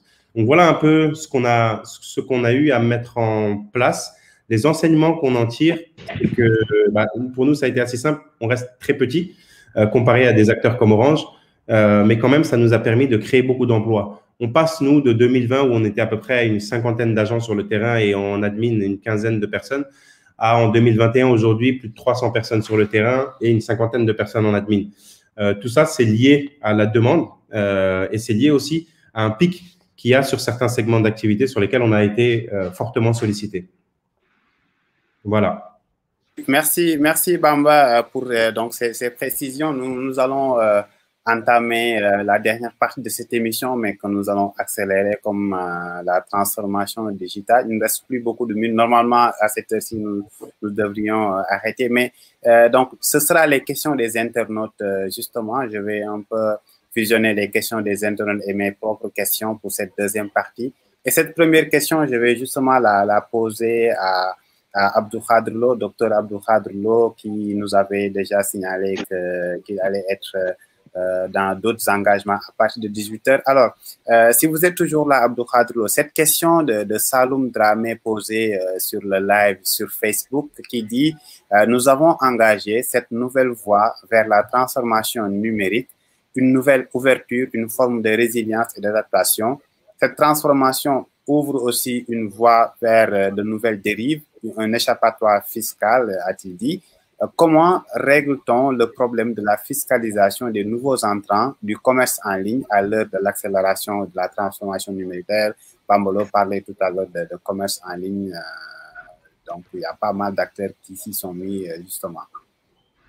Oh là là, parler de la fiscalité. Je pense que je vais plutôt, on n'a pas le temps de développer. Maud Mamoun parle en être moins. Il y a trop de choses à dire là-dessus, vraiment. Et s'il veut, on peut lui répondre offline, comme on dit. Ça peut se discuter en privé après. Moi, je voudrais vraiment insister sur les opportunités que crée. Je pense que c'était ça le débat créé par la crise pour les opérateurs. Mais je voudrais aller au-delà des opérateurs. Parce que la pandémie a montré un besoin, je pense, de connectivité mobile encore plus important que jamais. Nous l'avons évoqué plus tôt lors de la première intervention avec les besoins croissants en télétravail, en e-meeting, en e-education, en e-loisirs, etc. Cela est également vrai, pas seulement dans le Nord, mais dans nos pays où là, la mobilité est très limitée comparativement aux pays développés. Nous avons un système de transport routier chaotique au Sénégal et dans d'autres pays du continent. Nous avons un système ferroviaire quasi inexistant et des moyens de transport aérien ultra limités et surtout hors de prix. Donc, nous dépendons fortement des réseaux mobiles. Maintenant, la disponibilité reste très limitée et relativement chère en ce qui concerne le haut débit, parce que c'est ce qui intéresse tout le monde, surtout le haut débit fixe. J'ai partagé il y a une semaine, peut-être que certains d'entre vous l'ont lu, une réflexion sur cette question et qui montrait que selon l'Union internationale des télécommunications, seulement 0,4% des personnes ont accès au haut débit fixe en Afrique subsaharienne. Au Sénégal, la RTP nous dit que, en tout cas d'après ces chiffres de décembre 2020, que c'est 1,06% de la population qui a accès au haut débit fixe. Sachant qu'une ligne fixe au débit peut être partagée par plusieurs personnes. Cela montre en fait le très faible taux d'accès. Seulement avec de plus en plus de personnes qui travaillent à distance, reçoivent de l'éducation et des soins de santé en ligne, s'adonnent à des loisirs virtuels, ont des activités sociales. La demande de connectivité, la demande en connectivité a grimpé en flèche, tant pour les utilisateurs individuels que pour les professionnels. J'ai cité par exemple Safaricom au Kenya qui a connu en 2020 une augmentation de 70% de l'utilisation des données pendant le confinement. Tandis qu'en Afrique du Sud, MTN a signalé une augmentation de 30% de la demande. Il y a donc une augmentation naturelle de la demande en connectivité de tout type, mais elle s'est encore plus accentuée avec la pandémie et le besoin de travail à distance et l'augmentation des loisirs virtuels. On peut donc penser que nos amis des MNO, Orange ici présents, et leurs concurrents profitent de la nouvelle donne. Mais ce serait aussi bien que les autres acteurs du secteur puissent en faire de même. Bon nombre de pays en développement sont confrontés à des obstacles géographiques à l'accès, ce qui exige une réflexion novatrice, mais également une action politique décisive. Les facteurs économiques, géographiques et autres ont conduit à de sévères fractures numériques à travers le monde. Et celles-ci doivent être abordées, à mon sens, afin de garantir à tous, je dis bien à tout le monde, l'accès aux avantages de la transformation numérique. Sinon, on parle d'une chose dont une infime minorité a le privilège de bénéficier. Là où il existe des fractures numériques, les avantages de la transformation numérique seront inégaux. Cela peut conduire à une augmentation des inégalités, à une baisse de la productivité économique et en fin de compte à déjouer les tentatives de nos pays d'atteindre les objectifs de développement que nous nous sommes fixés. Maud Mamoun, le directeur des télécoms, a évoqué tout à l'heure la stratégie Sénégal numérique 2025, qui est une brillante stratégie pour moi, mais ça doit aller avec les efforts nécessaires en matière de connectivité. Je pense par exemple aux principaux avantages de la transformation numérique par le biais des technologies satellitaires en Afrique, à considérer pour un impact économique fort, un impact sur la croissance du PIB, un impact sur la création d'emplois pour permettre à Bambolo ou à Omar de créer encore plus d'emplois, d'appuyer l'innovation chez les jeunes ou la créativité. Nous avons une jeunesse extrêmement créative. Elle a juste besoin d'être accompagnée, d'avoir accès à l'Internet au début à des tarifs compétitifs. Ça aura un impact social avec un accès à des services de qualité, à l'éducation, à la santé, etc. Et enfin, ça aura un impact sur la gouvernance par une efficacité des services publics, une meilleure interaction entre administration et citoyens, une transparence des communications et enfin la déclaration fiscale, ce qui était vraiment un point parmi tout ce que j'ai signé, j'ai évoqué ici. La déclaration fiscale est juste un point parmi tant d'autres. Donc, le meilleur accès et une meilleure utilisation des services publics et privés nécessite, à mon sens, une distribution juste et appropriée des ressources disponibles, des ressources radioélectriques. Là, c'est Maud Mamoun peut-être qui est plus à même de répondre, entre les différents acteurs. Il faut que tous les acteurs aient accès aux ressources de façon, je ne dirais pas égale, parce que c'est impossible, parce qu'il y a une réglementation, mais au moins de façon juste, que chacun ait ce à quoi il a droit. Aussi bien les IMT, donc Orange, Free et Expression pour le Sénégal, que les opérateurs de satellites, que les opérateurs d'infrastructures physiques, que les opérateurs de start-up. Voilà, moi vraiment, c'est le mot de la fin que je voudrais laisser, que l'accès soit garanti à tous à des tarifs compétitifs pour qu'on puisse enfin émerger. Nous sommes loin derrière les autres régions du monde, très très loin en Afrique. Et pourtant, le potentiel est là, les compétences sont là, le dynamisme est là, la volonté est là. Il faut juste que tout le monde y mette du sien, quoi. Aussi bien les autorités que ceux qui ont le monopole que les nouveaux arrivants. Merci beaucoup. Merci, Dr Lo. J'espère que Maud Mamoun reviendra sur ces aspects-là, sur les initiatives qui sont déjà prises par l'État. Mais j'ai une question que j'aimerais passer au professeur Abdou-Salam Fall d'un internaute sur YouTube, Merch CX, c'est comme ça qu'il se fait appeler sur YouTube. Qu'en est-il de la dimension humaine avec toute cette technologie à vitesse automatique?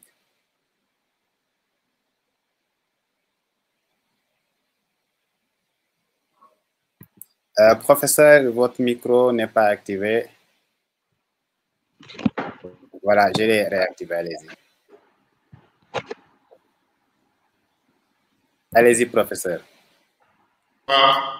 Les technologies avec un double angle d'attaque. D'abord, parce que ça favorise une interactivité plus forte. Ça facilite les liens à distance et c'est un fruit de la modernité. Et le développement aussi s'est fait avec les fruits de la modernité. Ça, c'est la face positive de ces technologies. La modernité est une prouesse humaine, c'est le reflet de la science et des découvertes scientifiques et il faut considérer que plus les sociétés utilisent les artefacts, utilisent les moyens de leur inventivité, plus les sociétés se développent et les acteurs s'épanouissent. Cependant, il faut aussi considérer l'autre face, c'est la dimension humaine. Comment effectivement travailler à rendre cette dimension humaine, les interactivités à dimension humaine, j'allais dire. Et donc, c'est peut-être ça aussi le point qu'il faut surveiller. Pas seulement surveiller, mais il faut le planifier et l'organiser de manière à ce que dans l'utilisation des moyens modernes, que justement cette dimension humaine puisse être garantie. Par exemple, lorsque nous faisons des enquêtes utilisant les plateformes numériques qui existent. Nous travaillons en amont sur toute la question éthique, sur la dimension humaine, sur la dimension relationnelle. Durant la COVID, nous, on a réussi à passer à des enquêtes au téléphone et ça a été très bénéfique pour nous. Et ça nous a amené à réviser notre métier, à réadapter notre métier, à réadapter notre outillage et à réadapter notre épistémologie, quoi, notre manière de faire, notre rapport au monde. Et si ça n'est ainsi à l'échelle pour ces technologies accessibles, qu'en est-il lorsqu'on évoque justement les hauts débits, lorsqu'on évoque les hautes technologies qui appellent beaucoup de sophistication, mais au cœur de ces sophistications, il faut laisser de la place, organiser la dimension humaine, et je suis en phase avec cette idée-là. Merci. Merci, professeur. Une autre question que je vais maintenant poser à Modou Mamoun Ngom du ministère de l'économie numérique et des télécommunications, directeur des télécommunications. Monsieur Ngom, depuis quelque temps, on parle beaucoup d'emploi des jeunes au Sénégal. Qu'en est-il du numérique? Qu'est-ce que le numérique peut apporter comme plus pour justement résorber ce gap de l'emploi des jeunes? Je vais ajouter la question donc de Vision Drôle sur YouTube qui dit quelle est la place de la jeunesse sur cette dynamique d'accélération des télécommunications? Merci, Montega. Nous connaissons tous les opportunités offertes par le numérique de façon générale au niveau de la société, notamment dans le domaine du travail pour les entreprises. Mais au-delà de ça, nous avons une problématique aujourd'hui d'emploi, surtout pour les jeunes. Et là, ce qu'apportait le numérique, le domaine du numérique essaye d'avoir avant tout un environnement qui puisse permettre l'éclosion des entreprises, notamment les jeunes innovateurs. Comme vous le savez, au Sénégal, nous sommes le deuxième pays africain après la Tunisie à avoir une loi pour la promotion des startups. Et ça, c'est juste pour qu'on puisse avoir justement les jeunes, aussi bien du numérique que des autres secteurs, mais principalement du numérique, pour que l'initiative, l'auto-entrepreneuriat puisse se développer. Comme vous le savez, le numérique permet qu'on puisse fournir ses compétences, quelle que soit la situation qu'on a, la localisation, que ce soit au Sénégal ou ailleurs.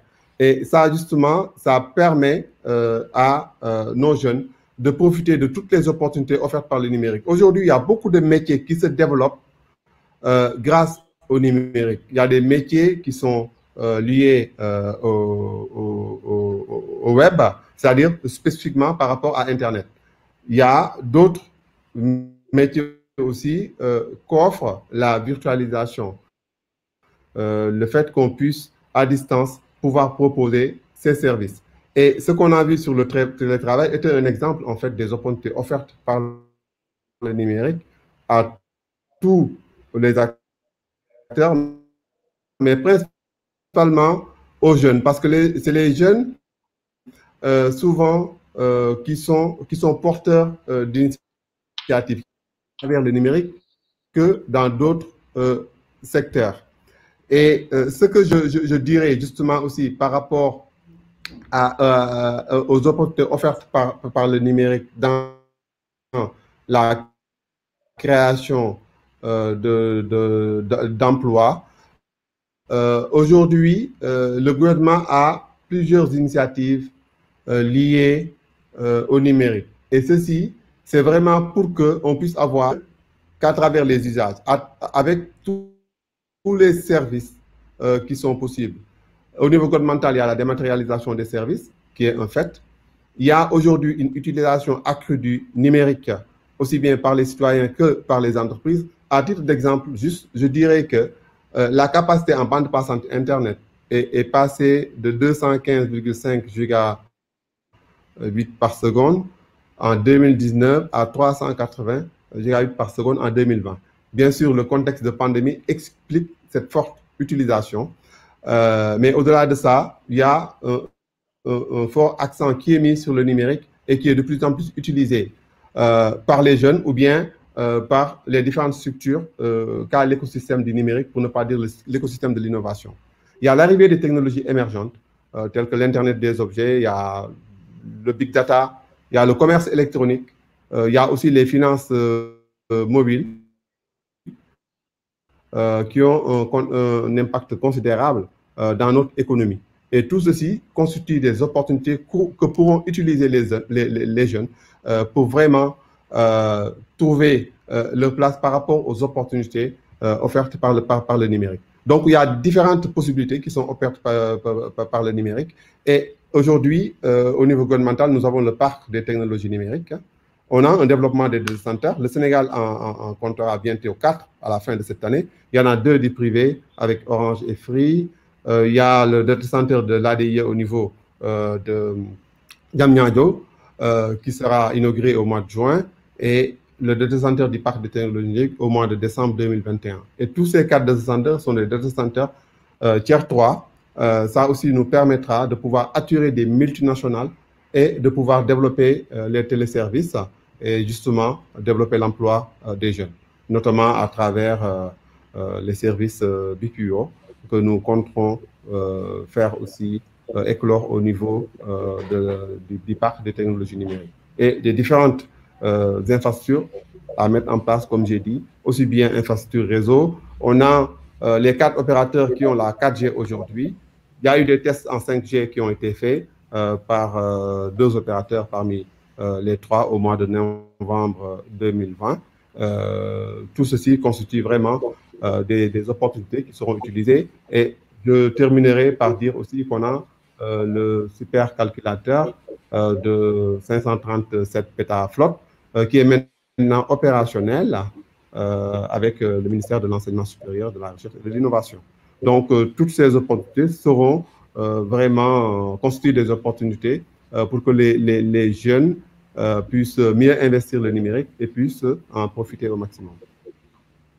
Merci. Alors, une dernière question avant de donner la parole à tout un chacun pour le mot de clôture. Une question que j'ai posée à Omar Diallo, puisqu'il est dans l'association Saint Startup. Est-ce qu'il y a des sociétés savantes au Sénégal concernant le développement de la transformation numérique? Quel est donc le poids justement de ces sociétés-là dans la transformation numérique, si tu as une idée par rapport à ça?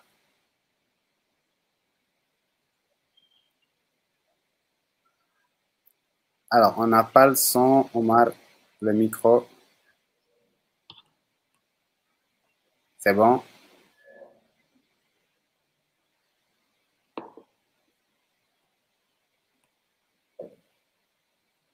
Alors, on a du mal à entendre Omar. Est-ce que tu peux reprendre?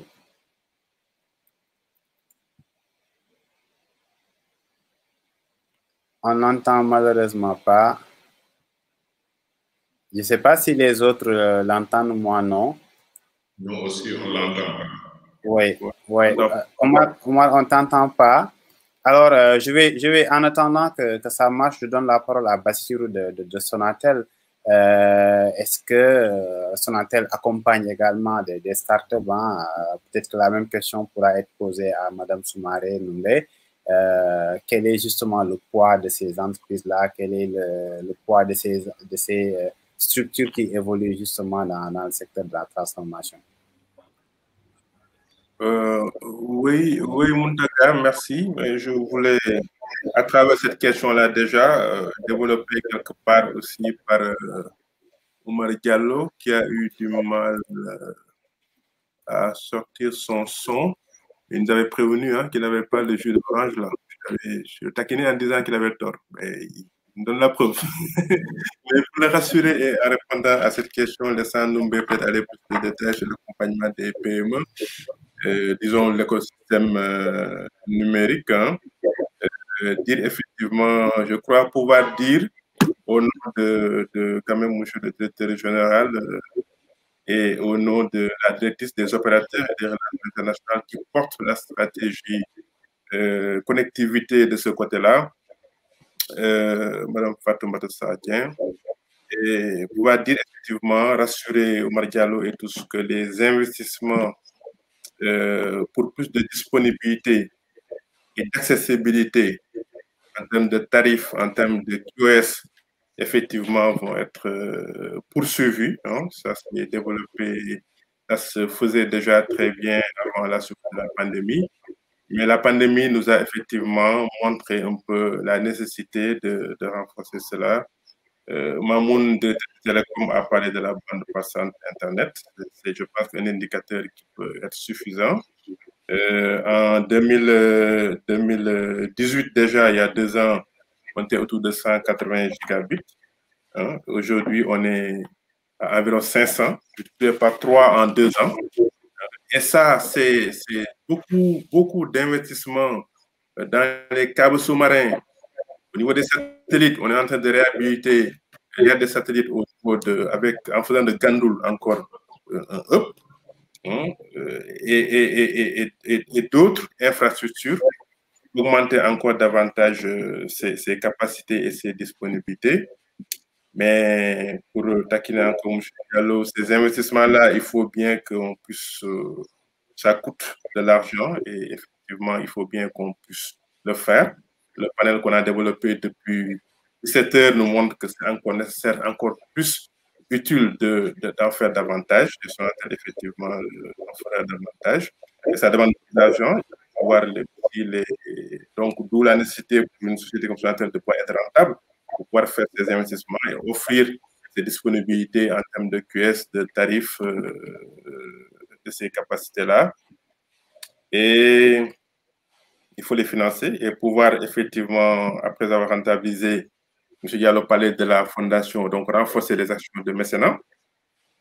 Mais le mécénat ne gagne pas de l'argent, ne produit pas. Le mécénat consomme, dépense de l'argent, mais n'en produit pas, en fait. Vous voyez, donc il faut ces autres activités qui permettent de gagner de l'argent et de financer les activités de mécénat. Donc, et vous pouvez y contribuer en consommant les produits et services d'Orange. Hein. C'est comme ça que vous allez y contribuer. Et donc, juste terminer aussi hein, dans cet ordre-là pour encourager M. Bambolo, hein, start-up, et lui dire tout simplement que Sonatel Orange a été aussi petit à ses débuts. En 1985, le téléphone, tu décroches son appareil fixe, on ne parlait pas de mobile, tu décroches ton fixe, tu le poses, tu vas faire quelques courses en attendant d'avoir la tonalité. Qui peut imaginer aujourd'hui décrocher son téléphone et ne pas avoir automatiquement la tonalité? On n'y pense même pas. Alors qu'il y a 30 ans, c'était un indicateur qui était suivi au niveau de Sonatel. Bien avoir la tonalité pour pouvoir composer. On a été aussi petits, mais c'est des jeunes cadres comme vous, comme beaucoup d'entre vous aussi, y ont cru, on dit qu'on peut le faire, qui sont investis, qui sont troussés les manches, qui sont battus pour aujourd'hui faire de Sonatel et d'Orange cette fierté, le numéro 10 de l'économie numérique sénégalaise. Voilà, mon frère, merci. Merci Bassirou pour ce mot de la fin. Je pense que Omar est de retour. Il va faire en même temps son mot de la fin en répondant également à cette question. Omar, on ne t'entend toujours pas, malheureusement.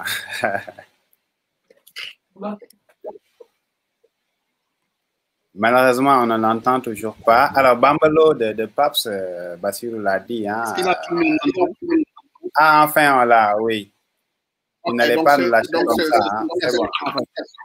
Voilà. Bassirou, pour te rassurer, je me suis mis sur le réseau de la Sonatel.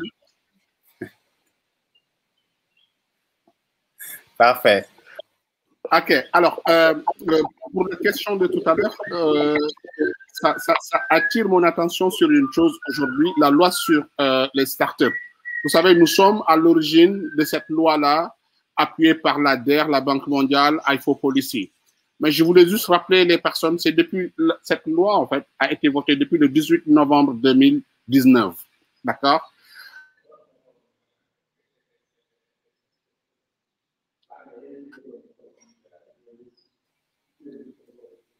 Alors là, il me semble qu'on a encore perdu Omar. Alors, en attendant qu'il arrive, parce qu'il nous reste moins de 5 minutes, on a déjà dépassé largement le temps qui nous était imparti. Le mot de la fin pour Bamba, oui, Omar, si peut-être Omar, c'est possible de désactiver la vidéo, comme ça peut-être avec le son ça marche, mais Bamba déjà tu peux y aller, hein. Pour le mot de la fin, la question c'est justement comment PAPS s'adapte dans ce nouvel environnement. Omar parlait tout à l'heure de la loi Startup adoptée en janvier 2020. On attend encore les décrets d'application. Je pense que les autorités en ont parlé très récemment, que les choses sont en train d'avancer, le document est prêt. Est-ce que cela va avoir un impact sur des startups comme PAPS, par exemple? Merci beaucoup, Muntaga. Oui, je pense que c'est une bonne nouvelle, cette loi. Après, sur nous, ça ne va pas avoir d'impact direct.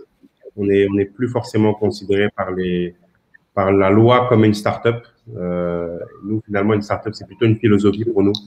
Et juste pour redéfinir en fait le terme start-up, à travers la start-up, on pense à une société qui est capable de créer de la valeur sans pour autant, en même temps, créer des coûts additionnels à chaque fois qu'elle crée de la valeur. Donc, en gros, nous, notre modèle, c'est chaque fois qu'on a un nouveau client, être sûr que derrière, il n'y ait pas de charge fixe qui s'additionne à chaque fois dans la création de cette valeur-là. Donc, on n'est plus dans cette phase-là. Par contre, c'est bien pour l'écosystème. Je pense que c'est un pas en avant. Beaucoup de gens vont pouvoir bénéficier de ça. Nous, on a dû rattraper finalement ce qu'on n'a pas fait au début, parce que nos 2 premières années, il était très difficile d'être à jour fiscalement pour nous. Mais aujourd'hui, donc, c'est des choses qu'on rattrape. Si certaines startups peuvent être exonérées de ces sujets-là, parce que c'est ça, hein, finalement, la loi sur startup, pour la résumer, c'est en dessous d'un certain nombre de chiffres, il y a pendant les 2 premières années un abaissement fiscal pour certaines boîtes. Au-delà de ça, une boîte qui a dépassé déjà ce stade-là, je ne suis pas certain qu'elle soit rétroactive.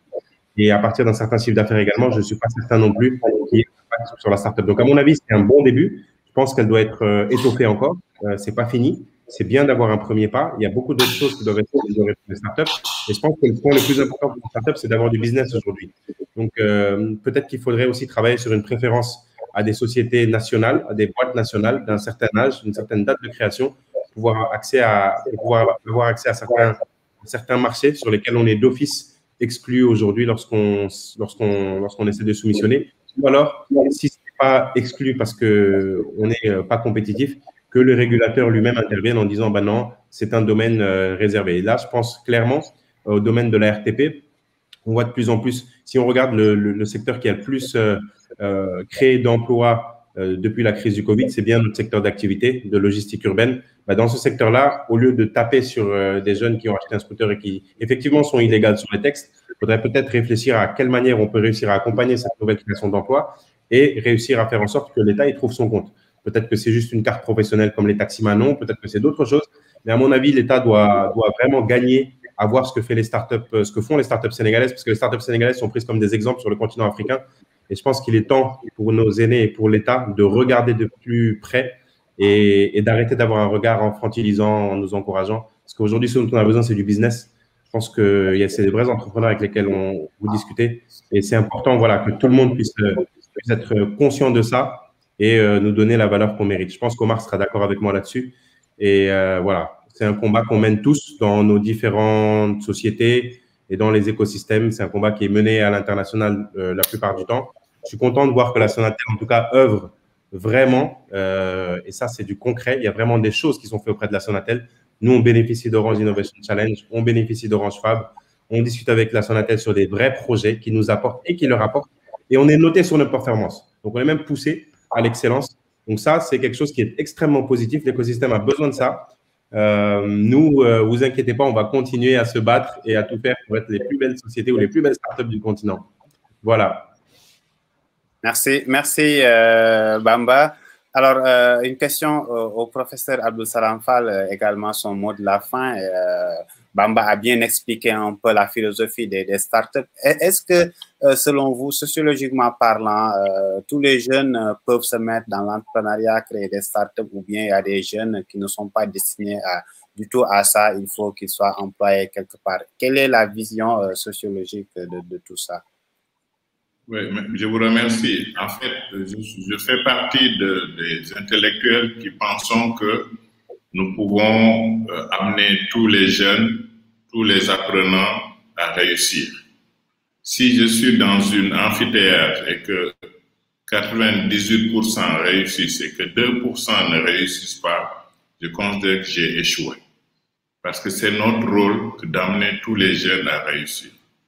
Notre système d'enseignement, cependant, ne favorise pas l'entrepreneuriat. Nous n'enseignons pas l'entrepreneuriat. Et ça, c'est une grosse contrainte des universités francophones. Il faut relever ce défi-là, à enseigner aux jeunes l'entrepreneuriat. La première richesse d'une personne, c'est son travail, c'est d'entreprendre, d'initier, d'innover. Vous l'avez dit, je crois que c'est Omar Diallo qui l'a révélé tout à l'heure, ou Bamba. Les crises révèlent des innovations, des initiatives insoupçonnées. Et c'est tous ces jeunes-là qui sont capables de ces innovations. Et c'est utile de considérer ces résultats-là comme étant, disons, de la responsabilité de l'État et des acteurs à œuvrer, à développer des enseignements qui se fondent sur les besoins de nos sociétés. En vérité, on devrait amener les startups à aussi considérer que ce qui a réussi dans le monde, le mieux à résister aux crises, ce sont les entreprises qui ont réussi à s'associer. Ce sont les acteurs qui se sont associés pour entreprendre et entreprendre autrement. Et c'est important, quel que soit le succès, pour que le succès d'un start-up soit un succès pérenne, il faut considérer que dans l'écosystème où vous êtes, s'associer en coopérative d'activité permet d'atteindre des performances plus fortes. Si vous voulez, vous regardez ceux qui ont accès au marché à l'échelle UEMOA, vous verrez que c'est seulement les grands qui y arrivent. Et ces grands, c'est les gens qui acceptent de s'associer. Et un dernier message, c'est la dimension utilité sociale, l'investissement pour la recherche. Vous avez vu avec la COVID ce qui s'est passé. On mettait 8 ans à faire des vaccins, 10 ans, 15 ans. Cette fois-ci, en 1 an, on a fabriqué des vaccins. Pourquoi? Parce que le monde, pour une première fois, s'est arrêté. Qu'est-ce qui l'a arrêté? C'est la COVID. C'est un virus. Les avions ont été plombés au sol.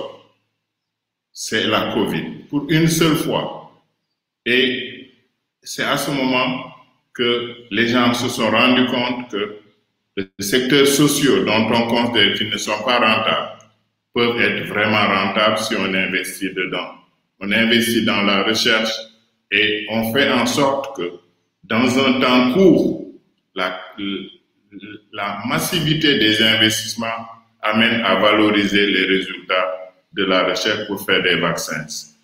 Et moi, j'aime beaucoup ce que Bamba et Salou ont dit à ce sujet-là. Je voulais également remercier Bassirou, que j'aime beaucoup. Mais pour Bassirou, il faut aussi considérer que le mécénat produit des richesses. J'ai eu une expérience longue, pendant 30 ans, de travailler sur l'international autour de l'économie sociale et solidaire. J'ai découvert des pays entiers qui se sont développés sur la base de cet entrepreneuriat à utilité sociale. Si vous investissez là où, dans les secteurs sociaux qui sont les grandes niches d'emploi dans nos pays, si vous investissez dans ces secteurs, vous êtes sûr d'avoir les résultats. Quand Bamba parlait tout à l'heure, j'avais en vue les résultats de recherche qu'on venait de faire ces 2 dernières années sur l'alimentation. une niche exceptionnelle de richesse et d'investissement. Et très peu d'entrepreneuriat sont développés autour de l'alimentation.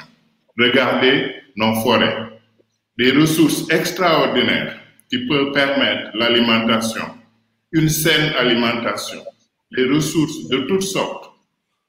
Mais il faut effectivement des investissements autour d'investissements responsables qui privilégient l'utilité sociale avant le gain économique.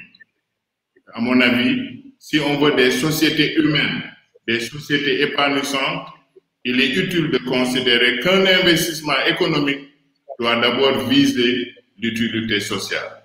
Et c'est dans cette utilité sociale que des richesses sont développées et qui soient redistribuées convenablement. Je vous remercie de votre attention et excusez-moi, Bassirou, si j'étais taquiné.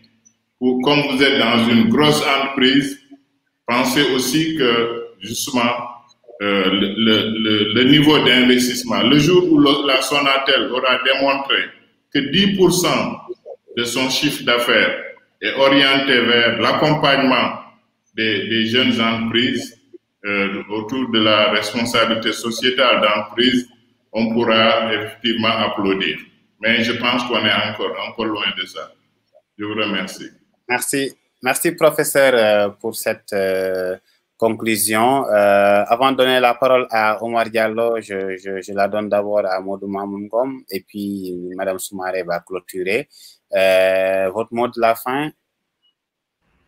Merci, Muntaga.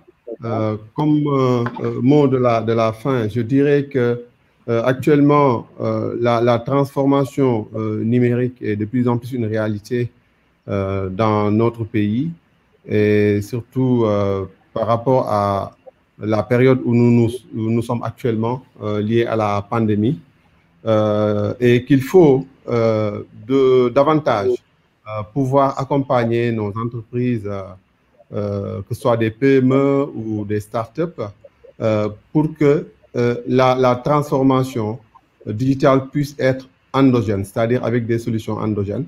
Il y a un accompagnement qui est fait. J'aurais dû citer tout à l'heure la stratégie IT-BPO avec l'accompagnement de nos entreprises pour l'exportation. Il y a aussi au niveau des ministères sectoriels, que ce soit le ministère du Commerce avec la stratégie e-commerce. Ils ont lancé une plateforme e-comcom l'année dernière. Il y a le ministère de la Santé aussi, avec la stratégie santé digitale, qui a un beau projet pour digitaliser nos structures sanitaires. Et tout ceci, c'est pour dire qu'il nous faut davantage nous armer du numérique, aussi bien en réseau qu'en service, et que le numérique constitue le meilleur moyen de prévention face aux défis du futur. Aux défis du futur, comme en guise d'exemple, je dirais la période de Covid-19 où nous nous trouvons. Et j'espère que tous les enseignements tirés par tous les acteurs, que ce soit les entreprises ou les citoyens, et par tous les pays, puissent nous servir de rampe de lancement pour une véritable transformation numérique. Je remercie encore une fois Digital 24, la Sonatel, l'ensemble des participants, les internautes. Je dis bravo pour l'initiative et j'espère que nous aurons d'autres occasions pour mieux échanger par rapport au numérique. Merci beaucoup. Merci Modou Mamoun Ngom, directeur des télécommunications. Omar Diallo, si vous êtes encore avec nous, sinon je donne la parole à Noumbé donc, pour son mot de clôture. Oui, Omar, vous êtes là? Oui, le mot de la fin.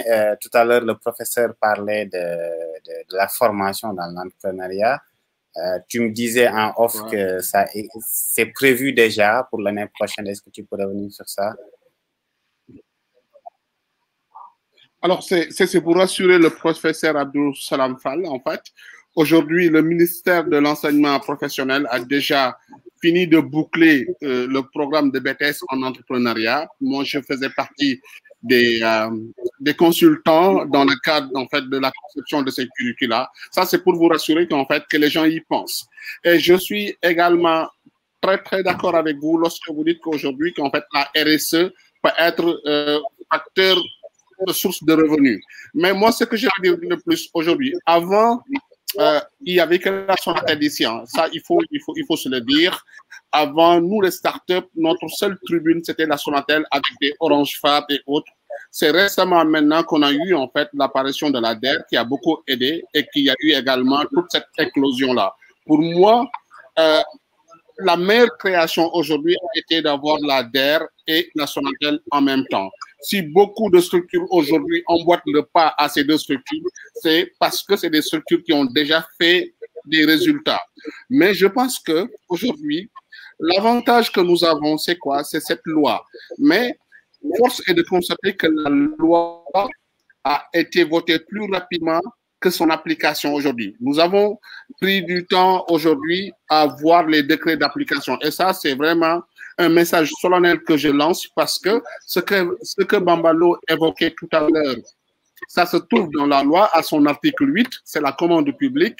Et cette commande publique aujourd'hui, comme a dit Bamba, si on arrive à faire bénéficier les startups locales de cette commande publique, je vous assure qu'on aura créé de la richesse. Et cette richesse-là va continuer tout simplement à s'étendre sur d'autres personnes qui ne sont pas des personnes qui interviennent directement, mais indirectement, qui sont impactées par le travail qu'ils font sur le terrain. Alors, on ne peut pas aujourd'hui ne pas saluer le travail exceptionnel que fait la Fondation Sonatel, même si, à mon avis, en fait, du point de vue communicationnel aujourd'hui, on ne rend pas très visible, en fait, ce travail-là. Mais nous qui travaillons aujourd'hui dans le secteur financier et qui allons un peu plus loin dans le Sénégal, nous voyons en fait ces résultats, nous voyons aujourd'hui ces réalisations. Mais ce que nous voulons aujourd'hui, c'est qu'en fait des structures, des mastodontes comme la Sonatel puissent travailler avec des startups, que ces startups-là leur servent de courroie de transmission, de relais. Aujourd'hui, avoir la possibilité de donner à PAPS aujourd'hui, je sais que vous travaillez déjà ensemble. Moi qui vous parle, je travaille déjà avec la Sonatel, d'accord? Je fais des paiements de masse avec la Sonatel. Mais aller plus loin, en fait, aujourd'hui, qu'est-ce que j'entends par aller plus loin? La Sonatel, rien ne l'empêche aujourd'hui de créer des Fab Labs un peu partout dans le cadre de sa fondation. Pour moi, la RSE doit être réorientée. C'est bien, en fait, d'offrir du matériel aujourd'hui aux hôpitaux. Personne ne dira non. C'est bien de construire des écoles. Mais pour moi, l'autre étape aujourd'hui, ce sera de travailler avec le ministère de l'économie numérique pour que cette fracture ne soit plus aujourd'hui une réalité, mais que ça soit un vieux souvenir. Je suis d'accord avec vous, professeur, quand vous dites qu'on doit se mettre en consortium, qu'on doit se mettre ensemble. C'est ensemble que les gens vont nous aider, vont pouvoir nous aider. Et aujourd'hui, je pense que Bambalo ne me démentira pas. Ils sont sur un projet qui s'appelle Afriware, d'accord? Avec l'appui de la DER, je pense qu'en fait, ils pourront tout simplement faire de la logistique une réalité au Sénégal. Nous aussi, de notre côté, nous sommes aujourd'hui des fintechs, nous nous sommes regroupés dans le cadre du nanocrédit et nous serons financés par la DER, donc, et nous allons tout simplement rendre le crédit une réalité. Et sur ce plan-là également, on compte parfaitement travailler avec la Sonatel parce que c'est une structure aujourd'hui qui a plus de 42 000 points pour que les gens puissent décaisser avec leurs produits Orange Money. Mon mot de la fin aujourd'hui, c'est quoi? Nous prions aujourd'hui pour que les décrets d'application de la loi sur les startups soient une réalité. Il faudrait que le président signe pour qu'aujourd'hui, on ait au moins en fait cette possibilité de dire qu'on se rapproche en Afrique, qu'on se rapproche le plus de l'Israël, qui est la startup nation, qui a le plus aujourd'hui de startups, parce que si vous prenez chaque 1400 personnes, il y a une startup qui peut gérer ces 1400 personnes-là. Au Sénégal, nous sommes 16 millions d'habitants et pour le moment, nous, à Sensart, nous avons recensé environ 450 startups et je pense qu'avec cette loi-là, nous allons pouvoir tout simplement recenser encore beaucoup plus de startups et également, si l'année prochaine, le ministère de l'Information met en place aujourd'hui tous les curricula, les 3 nouveaux BTS, nous pensons qu'en fait, les jeunes au sortir de l'école ne vont plus dire en fait, j'attends que la Sonatel me recrute ou bien j'attends que quelqu'un d'autre me recrute. C'est des jeunes qui vont avoir des initiatives et créer leur propre entreprise. Merci. Merci Omar Diallo. Un dernier mot pour cette émission justement à Madame Numbe Bassoumare de la direction de la communication institutionnelle et des relations extérieures de Sonatel. Merci beaucoup, Muntaga. Les échanges étaient très, très riches. J'étais très concentrée pour écouter. Ça fait un peu dialogue partie prenante. On prend en considération, évidemment, tout ce que nos partenaires là disent, les entreprises, les startups, notamment Omar Diallo, Bambalo, on a bien écouté. Alors, ce que je voudrais juste dire en mot de la fin, c'est que nous sommes, au niveau du groupe Sonatel, quand même toujours dans cette optique d'être plus qu'un opérateur. Plus qu'un opérateur, pourquoi? Un opérateur, parce qu'effectivement, on investit environ 200 milliards de francs CFA chaque année pour améliorer notre réseau, pour fournir aux entreprises, aux populations les outils et les réseaux qu'il faut pour pouvoir effectivement avoir une bonne connectivité, de bonnes communications, etc. Mais plus qu'un opérateur, parce que justement, nous avons une fondation, parce que nous faisons de la RSE. Et justement, pour rejoindre un peu ce que je crois professeur Fall l'a dit, Omar Diallo l'a redit aussi tout à l'heure, c'est la formation. Et nous avons mis en place Sonatel Academy, qui n'est pas du tout dans notre cœur de métier. On est bien d'accord. Le plus qu'un opérateur vient là, on a quand même en moins de 3 ans eu plus de 333 apprenants, avec un taux d'insertion de 85% à peu près. Et nous ne sommes pas l'État. Nous sommes une entreprise privée. Nous essayons, en tout cas, autant que faire se peut en tant qu'opérateur leader, de tirer l'écosystème vers le haut. Et ça, c'est une ambition que nous avons et qui sont posées là à travers des actes qui sont palpables. Et je suis bien aise que Bambolo soit là d'ailleurs, parce que PAPS fait partie justement des entreprises accompagnées. ION aussi, on en a parlé tout à l'heure. Et depuis plus de 10 ans, nous accompagnons beaucoup de startups dans ce sens-là pour les tirer vers le haut et améliorer, développer globalement l'écosystème numérique. Donc, je rassure vraiment l'ensemble des parties prenantes. C'est notre ambition que de tirer vers le haut. Nous pouvons allier de la RSE, du mécénat et le business. Aujourd'hui, c'est possible, professeur Fall l'a rappelé, et c'est vraiment ça notre ambition, d'être plus qu'un opérateur pour l'ensemble de nos parties prenantes. Merci encore à vous tous pour votre participation. C'était très, très riche, très intéressant. Muntaga, je te laisse le mot de la fin. Merci beaucoup. Merci, chers internautes, à tous ceux qui étaient là jusqu'à la fin. Il était prévu que l'émission ne dure qu'une heure. Finalement, on en a fait 2. Cela montre que le sujet était intéressant et je sais qu'il y a pas mal d'autres questions qui sont dans la corbeille qu'on pourrait encore poser. Ce n'est pas très remise. Nous aurons l'occasion de revenir dans d'autres cadres pour en parler. Merci à vous, Modou Mamoungom, directeur des télécommunications directeur des télécommunications au ministère de l'économie numérique et des télécommunications. Merci à vous, professeur Abdou Salam Fall. Vous êtes sociologue, vous nous avez parlé, vous avez beaucoup parlé d'ailleurs de cet aspect-là que les gens oublient souvent, nous qui évoluons dans le secteur du numérique. Merci à Bassirou Ndiaye de la direction des opérations internationales de Sonatel.